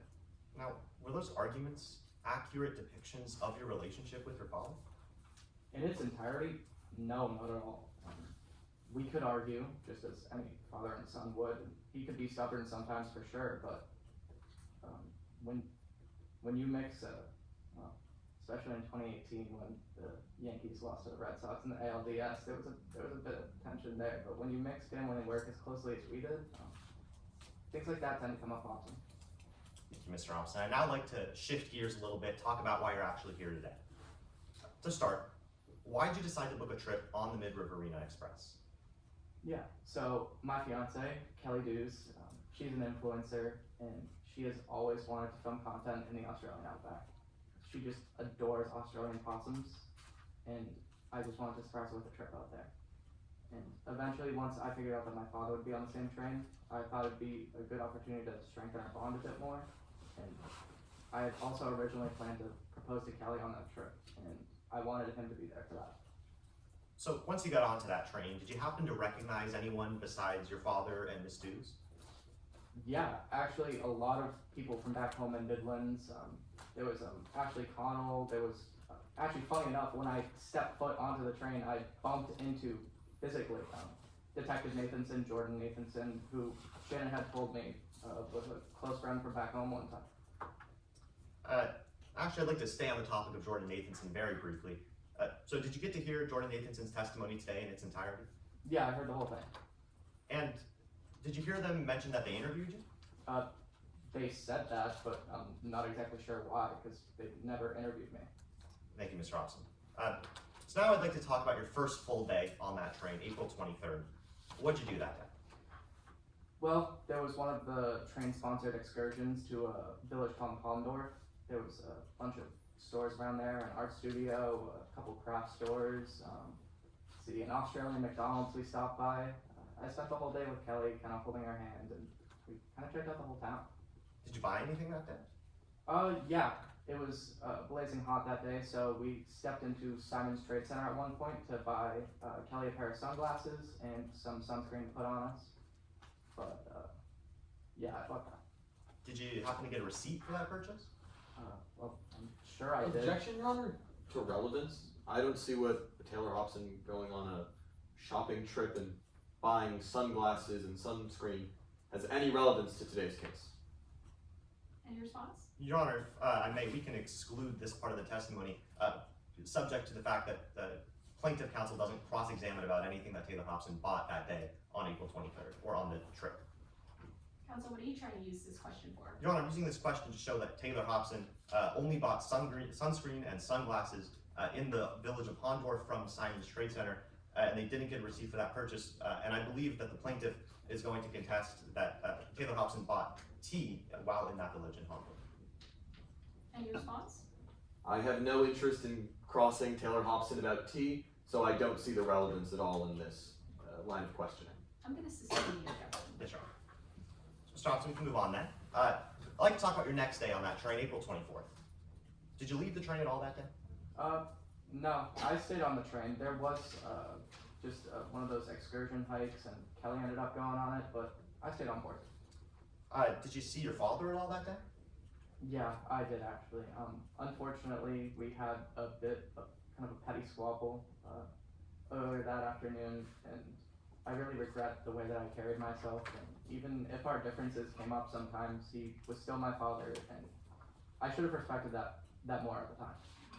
And Mr. Hobson, after that interaction with your father that afternoon, what'd you do? Let's see. I went back to my cabin probably about 9 o'clock at night. I took off this orange hoodie that I was wearing. It had grown, after the argument, I had grown a little flustered. And then I put it down, and that was actually the last time I saw it. Your hoodie,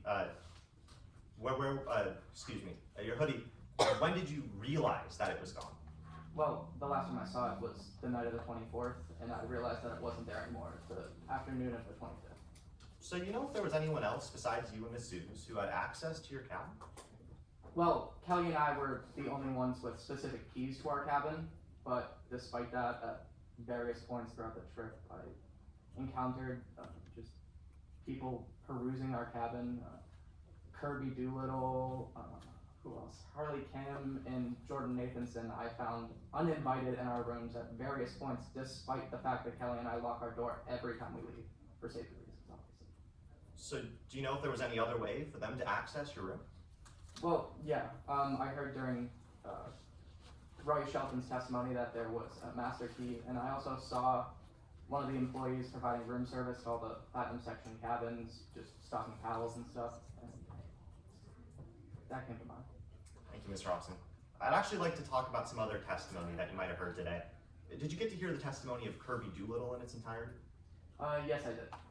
And did you happen to hear Kirby Doolittle say that they saw you and Miss Dews in Avery Bancroft's cabin? Yeah, I heard that, and I was kind of confused, because the only time that comes to mind when Kirby came into our room while we were there, we were there first, was when they were a little tipsy, and they walked into our cabin and asked us why we were in my father's cabin, but we were in our cabin. And they also testified about some keys that they had. Did you ever have those keys? Yeah, I found them on the ground somewhere, and I originally intended to give them back to my father. Thank you, Mr. Hobson. So now, I'd like to go back a little bit on the timeline. So you mentioned you got to your room at about 9 p.m. You took off your hoodie. What'd you do next? Well, I grabbed the keys I just mentioned to bring them to my father. I grabbed some of the tea that was on board the train, and I went to go try and rehash some things with my father from the argument we had that afternoon. And I just went and tried to start the conversation. How'd that conversation go? Less than ideal, to be honest. At a certain point, he took the tea that I brought and he dumped the contents into the trash, and he threw the box across his cabin, and I said some stupid things, some stupid childish things that I don't even know why. I wish I was never born, and I got so frustrated. I just got up and left, and I went straight back to my cabin and went straight to sleep and didn't wake up until that next morning. Mr. Hobson, I know this might be hard for you, but I am going to have to ask some questions about April 25th, if that's all right. Yeah. So to start, how did that morning begin for you? Well, like Kelly had said, we woke up early. Rory Shelton burst into our cabin somehow and just had us follow them to the commotion. And when I entered, I saw some people performing CPR on my father. And then, at a certain point, they just stopped. And I asked why, but they didn't listen, and they pronounced him dead at 5:42 a.m. What'd you do next? I mean, what can you do there? I kind of just stood there for a minute, and I cried with Kelly, but I don't think anything really hit me until I got back to the States.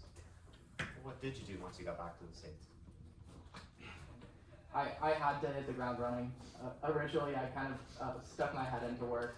I tried to distract myself, but eventually I realized Kelly was the one constant bright spot in my life through all of this. And I focused on our relationship. Now we're getting married, and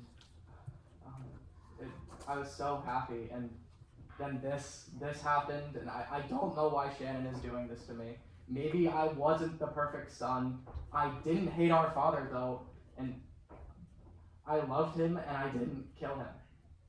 Thank you, Mr. Hobson. No further questions, Your Honor. Cross-examination? Yes, Your Honor. We can both vote also for our objection, but I just wanted to one response each. Okay. And we probably will have to skip the break before closings. Okay. Good afternoon, Mr. Hobson. Good afternoon. I just have a couple questions for you, and we can get you on your way. I actually want to talk about something that you mentioned during your direct examination. You mentioned that you found Kirby Doolittle's missing keychain, right? Yeah, I did, but I tried to return them to my father, but when I brought the keys to him, he just grabbed the keys from his cabin off the keychain and handed me back Kirby's keys. Well, just to clarify, you had Kirby Doolittle's keychain that had the cabin 1 key on it. Yeah, but like I said, my father took the cabin 1 chain key off and just asked me to return it to Kirby. Sure, but the next time that those cabin keys were found was inside Avery Bancroft's room, right? I guess so, yeah. You heard Kirby Doolittle testify that keychain was found right next to Avery Bancroft's dead body. Well, I guess so. I mean, I could have dropped them somewhere, and yeah. Okay, sure. Well, let's move on.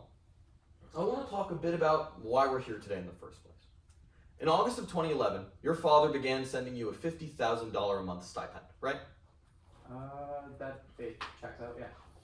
And you used this money to enjoy the finer things in life. Yeah, you can say that. You own 6 luxury cars. Yeah, but I like to take Make-A-Wish kids out in some of the fast cars and show them around. Mr. Hobson, just to clarify, you own 6 luxury cars. Yes or no? Yeah, I do. You have your own personal chef. He was a close personal friend seeking employment. I thought I'd do him a favor. So you have your own personal chef. Yes, definitely, yeah. You have your own personal chauffeur. Objection, Your Honor. At this point, this line of questioning is needlessly cumulative. Response, Your Honor? Briefly. On establishing the witness's lifestyle, if I may proffer. Actually, I'm going to overrule the objection. Keep it brief. You have your own personal chauffeur. No matter how much I like to drive, I do sometimes like to take a nap in the backseat. And you spend about $10,000 a month on wine alone. Do I have that right, Mr. Robinson? Yeah, I like to collect wine. I think it's a good investment that you can kind of keep around, and it's one of my hobbies, yeah. You were getting $50,000 a month, and you were spending $50,000 a month. Do I have that right? Pretty consistently, yeah. You weren't saving a single penny of that stipend. Not in cash, no. That stipend was your only source of income. Significant source, yeah. It was your only source of income, not just significant. Yeah, consistent, yeah. But in April of 2023, that stipend got cut off. Cut off, yeah. It stopped receiving, yeah. So in order to maintain your $50,000 a month lifestyle, you took out a $600,000 loan from a man named J.C. Longstreet. Do I have that right? Yeah. So originally banks wouldn't take any loans from me because they said I didn't have any real capital, but J.C. Longstreet is also a wine connoisseur, and he was willing to take my wine collection off of me if I ever had to pay him back. Mr. Hobson, just for the clarity of the jury, that's a yes. You took out a $600,000 loan from J.C. Longstreet. Well, yeah. And you had to pay J.C. Longstreet $1.2 million by May 1st of 2024. Do I have that right? I believe that's, yeah. But you had no source of income. Well, like I said, I had the wine collection I intended to sell, but no income, no. So you weren't able to pay J.C. Longstreet $1.2 million. Well, up front, no. So you now owe J.C. Longstreet $2.4 million that you owe him 2 months from the end of today's trial. Do I have that right, Mr. Hobson? That is a fact, yeah. And again, you mentioned you couldn't take out a loan through normal means, like a bank, because you had no capital. Well, they didn't consider it capital, no. Well, the houses you stayed in were in your father's name. That is true, yeah. You couldn't use any of your cars as collateral. No. And you had no income to show it. Do I have that right, Mr. Hobson? At the time, I didn't know. Well, in fact, the only income you've had since that stipend is right now, when you inherited your father's position as CEO of Bancroft Estates. I wouldn't consider that income, but you could put it that way, yeah. Well, you're finally receiving paychecks in that position, right? What position? As interim CEO of Bancroft Estates. You're receiving paychecks for your job there, finally. Well, yeah, I've been working there for a while, but this is the first time I started getting, checks. And you'll lose that position and that income if you're found liable in today's case. Yeah, that is the case, yeah. You'll also lose the houses that you own. That is true, yeah. And you'll lose the $380 million that you've inherited. Which is, yeah, my father gave me those things. I don't see why Shannon's trying to take them from me, but yeah, I would lose them. Well, with today's trial, that inheritance, it's being threatened, wouldn't you say? Well, with Shannon's accusations, yeah. But that's not the first time that you've been threatened to lose the money from this will. I'm sorry, could counsel elaborate? Sure. On April 24th, you got into an argument with your father. Yeah. And in it, you told your father that he was tarnishing the Bancroft name. He certainly didn't have the best reputation, so I think I said that, yeah. And when you said that, he took out a legal pad and a purple pen and started to write out a document. Right? Yeah, he did. You'd recognize that document if I showed it to you? Sure I would. Your Honor, let the record reflect I'm approaching opposing counsel, and the witness in turn who has already been entered into evidence as Exhibit A. And that's the document that your father started writing in front of you. Well, not in its entirety, no, but it is a resemblance of it, yeah. Well, he started writing this document, right? He did start writing it, that's how he wrote it, yeah. And this document reads at the top, Last Will and Testament of Avery Bancroft. Right, Mr. Hobson? Yeah, it does. And this will that he's written out, just to clarify, that leaves you none of that inheritance. Yeah, it just doesn't list me or Shannon who are in the original will. Exactly. So this will would have taken you out of his will. Yeah. You thought when he wrote this that he was being extremely selfish.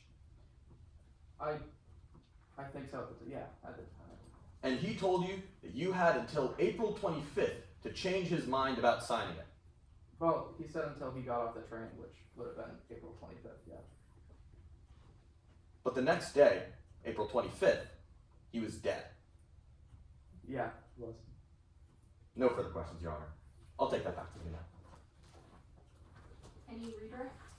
Yes, Your Honor, very briefly. Can I inquire how much time I have left? There's 2 minutes left for direct examinations. I'll last this in 19 minutes. Thank you. May I proceed, Your Honor? Yes. So, Mr. Hobson, I just have one more question for you. Are you unable to pay J.C. Longstreet back if you don't win today's trial? No, I can pay him back with, like, as we originally stated in the terms, he's a fellow wine collector. He's willing to take my wine as collateral. Thank you, Mr. Hobson. No further questions, Your Honor. Your Honor, a brief recross. Yes. Maybe again. Yes. Mr. Hobson, I just want to clarify something. You mentioned that you could give J.C. Longstreet your wine collection in order to pay off that debt? Well, that was the understanding. I put it forth as collateral, and you give up collateral when you can't pay a debt. Yeah. But again, I'm just confused because initially you owed him $1.2 million, right? Well, initially it was $600,000. Well, you took out $600,000 and owed him Objection, $1.2 Your Honor. At million. this point, counsel's questions are outside the scope of my cross-examination. All right, I'm excusing my redirect. I'm gonna sustain that objection. Yes, Your Honor. But just to clarify, when you couldn't pay J.C. Longstreet back, you weren't able to use your wine collection as collateral. Sorry, what? When you couldn't pay J.C. Longstreet back, instead of taking your collateral, he doubled the amount of money you owed him. Well, I'm a little personally connected to my wine collection, so at the time my understanding was that I'd have the inheritance and be able to pay him back in cash, but that was what we were preferring, but I guess. All right, Mr. Hobson, thank you. I have no further questions at this time. Objection, Your Honor. I asked my witness to be allowed to finish his answer. Yeah, finish that. Okay, yeah. Very briefly, please. Initially I could have paid him back, yes. Thank you. And at this time, may this witness please be excused and the defense press their case in chief. Yes, and so all loss There's is 18 minutes to all loss and 17 minutes in closing, so we really just gotta go right in. I have 17 minutes to all loss and 17 minutes. Let the record reflect that I have been instructing a demonstrative at this time for sake of closing. Your Honor, just to make sure we avoid doing all loss, I'm willing to shorten my closing maybe by 1 minute per each side, just to ensure we have some wiggle room to set things up and break things down. I mean, it's up to you both, if you both wanna take a minute off, or, I mean, I think if you start going, we can fit both in. I will say too, it's kind of up to the discretion of the judge too in a competition, so I will lay that foundation here now too. I really do need to use the bathroom. I will be very, very, very brief, so take a minute to set up, but I will ask if you guys could shave your crossings, because this happens in real life, shave your, not your crossings, your closings by like maybe 2 minutes. Yes, Your Honor. Thank you. I will be right brief.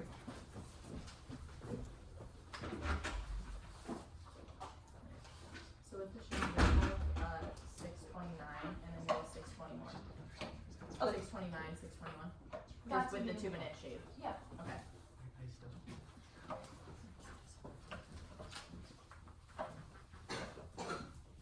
Did she need a 2-minute shave a piece or a 2-minute shave the whole of the length? I think a piece. I think, okay, yeah. It happens.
Closing argument?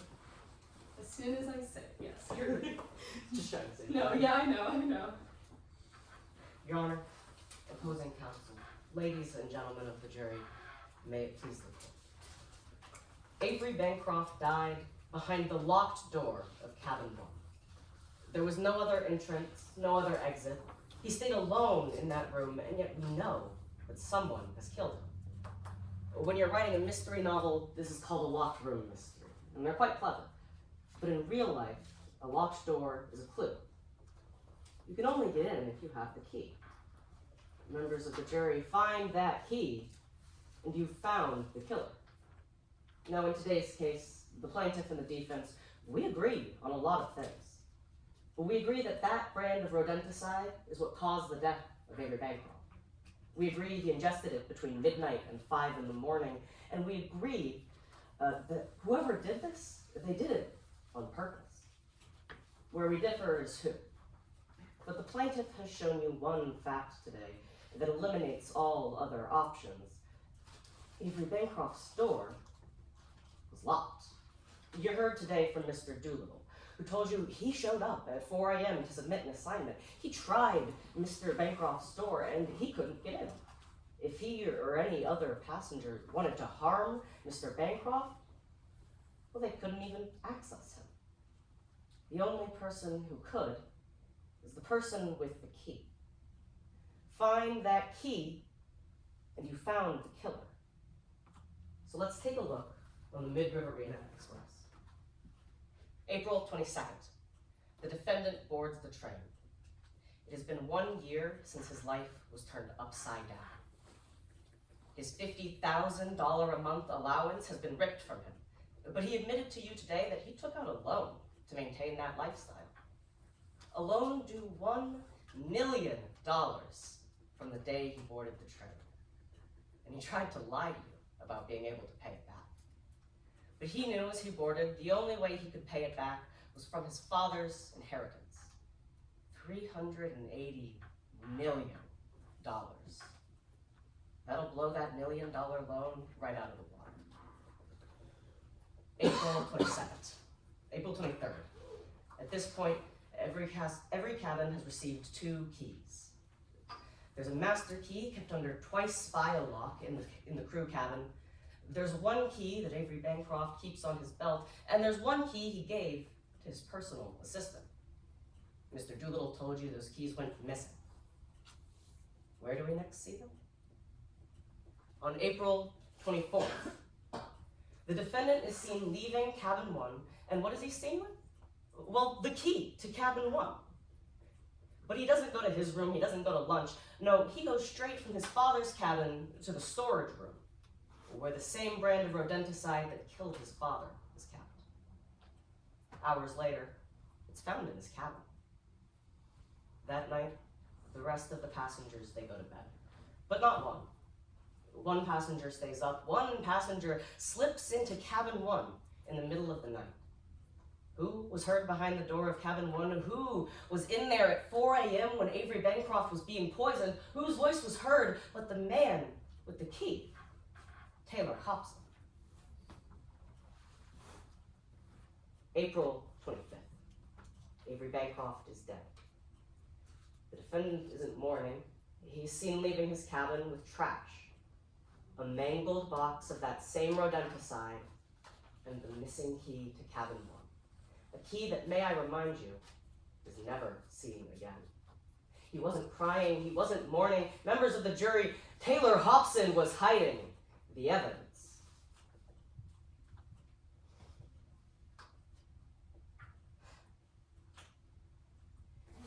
In order for you to find Taylor Hobson liable for what he did to his father, the plaintiff must have shown you that what we say is true by a preponderance of the evidence.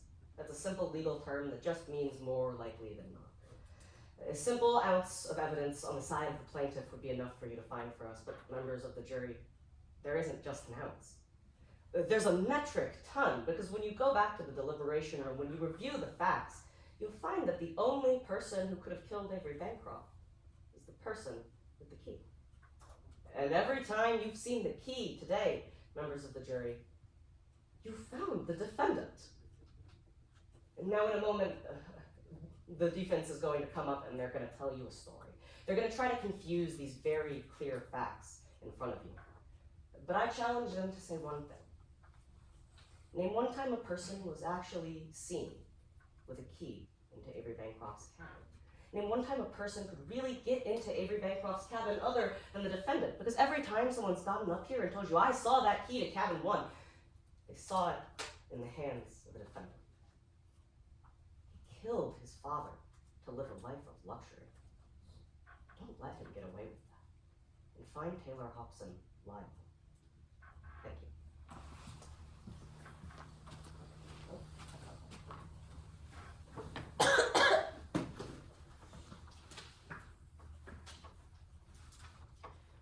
Time remaining until all else. 8 minutes. Your Honor, opposing counsel members of the jury, and may it please the court. Mr. Blanchard just came up here and tried to make this a binary issue. He said that this is a locked room mystery, that if you find the key, you find the killer. But the truth is that the plaintiff's profile doesn't fit Mr. Hobson. On April 25th, Taylor Bancroft Hobson lost his father. With that loss, he lost any chance of reconciling with a man who, despite the arguments about business and baseball, Taylor Hobson loved. Even now, he is continuing his father's legacy as the CEO of Bancroft Estates. But instead of being able to continue their shared life's work and mourn his dad, Taylor Hobson is here, defending himself against a lawsuit by his own half-sister. Members of the jury, we are here today because Shannon Shahid has filed a Slayer statute case against her own half-brother, Taylor Hobson. This meant that the plaintiff had to show today that Taylor Hobson was a culpable actor in the death of his father, meaning that he acted to cause his father's death, either knowing or expecting to cause the outcome of his own dad's death. And because this is a civil case, the plaintiff had to show this to be true by preponderance of the evidence. But members of the jury, that's not a burden that the plaintiff met today. In fact, we're not here to serve justice at all. We're here because while Mr. Hobson is slated to get 95% of his father's will, Shannon Shahid is slated to get the other 5%. This means that Shannon Shahid knows that if she could remove her half-brother from the will, she would inherit all of her father's legacy. She could inherit that if she made Taylor Hobson fit the profile of a killer. Members of the jury, we are here today because the plaintiff didn't want to end up penniless. So let's look at some of the evidence that you saw in court today. You heard from Dr. Dana Haskins about a series of psychological tests that he ran on Mr. Hobson. And Dr. Haskins concluded that Taylor Hobson didn't fit the profile of a killer. Quite literally, Mr. Hobson is non-aggressive, he is not egotistical, he is empathetic. He has a sense of right and wrong. And what's more, these tests were accurate. They had measures in place to prevent manipulation. Members of the jury, Taylor Hobson does not fit the profile of a killer. But what's more, there are other people on this train, members of the jury, who do fit that profile. Mr. Blanchard just asked you to have the defense say if any other person on this train was seen holding a key to Bancroft's cabin. Well, we don't need to show that because the plaintiff did that already. Rory Shelton testified that she entered Bancroft's cabin using a master key. Jordan Nathanson testified to the existence of this same master key. And while Jordan Nathanson claimed that this key was hidden behind a safe, we only have his word to take for that, members of the jury. The word of a man who said that he would dig up dirt even when there isn't any. The word of a man who is a close friend of the plaintiff who stands to gain $250,000 from her win. What you actually heard today, members of the jury, was that Rory Shelton had the key to Bancroft's cabin, that she used the key to enter Bancroft's cabin, and that we don't know. She didn't mention that she gave the key back to staff at the end of that. In fact, she said that she couldn't say that staff had access to the key at all points, that it was in this safe at all points. Members of the jury, Mr. Blanchard said that if you find the key, you can find the killer. But there are more than 2 keys in this case, and there are more than 1 suspect. In fact, you heard today that while Mr. Bancroft was killed by rodenticide, the rodenticide was accessible to any passenger in the train. It was on a shelf in the storage area. You had to walk past the storage area just to enter the crew quarters. Anyone could have taken rodenticide, not just Mr. Hobson. And indeed, members of the jury, there are other people on this train who had the motive to want Mr. Bancroft dead. This is a memoir that Avery Bancroft had written that was accessible in his room.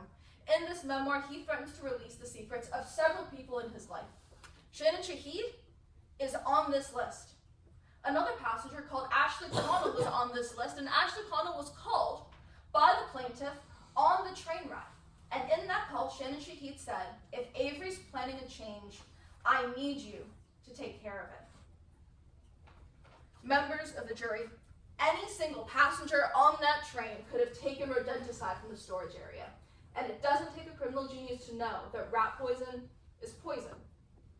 Any single passenger on that train could have taken the master key or Kirby Doolittle's keys and used them to enter Avery Bancroft's room. In fact, we heard that there was more than one person up the night of Bancroft's death. Dr. Haskins was awake, and he heard a noise from a cabin that wasn't Mr. Hobson's. And members of the jury, multiple passengers on this train had a reason to want Avery Bancroft dead and want him dead soon. But only one person on the train loved Avery Bancroft like a father. And only one person on that train has money worth suing for. Members of the jury, Taylor Hobson is a dutiful son, a caring partner, and an empathetic man. All he wants is to continue his father's legacy in peace, to continue the work he shared with Avery Bancroft, recognize that the plaintiff's profile doesn't fit, and find Taylor Hobson not liable to preserve that legacy. Thank you. There's no chance I have 15 seconds for rebuttal. You do actually. Wow, good guess. 50 seconds. 3 minutes total. Very briefly, Your Honor. Of course. Members of the jury, remember that the burden is more likely than not. What's more likely? That someone could have the key? That someone could have the poison, did it? Or that someone who did? We saw Taylor Hobson with the poison. He has 380 million reasons to kill. And we saw him with the key to the cabin. Find him liable for what he did to his father. Thank you.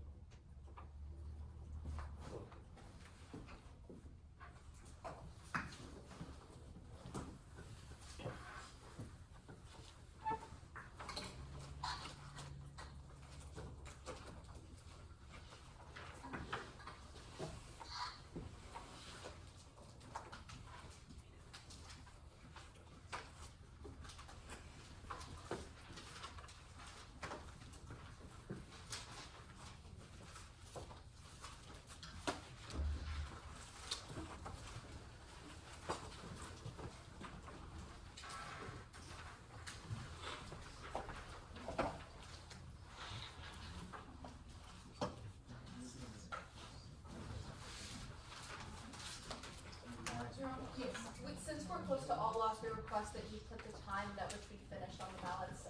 I think we don't have. Yeah, we to can- do that. Oh, we don't think it's Staples.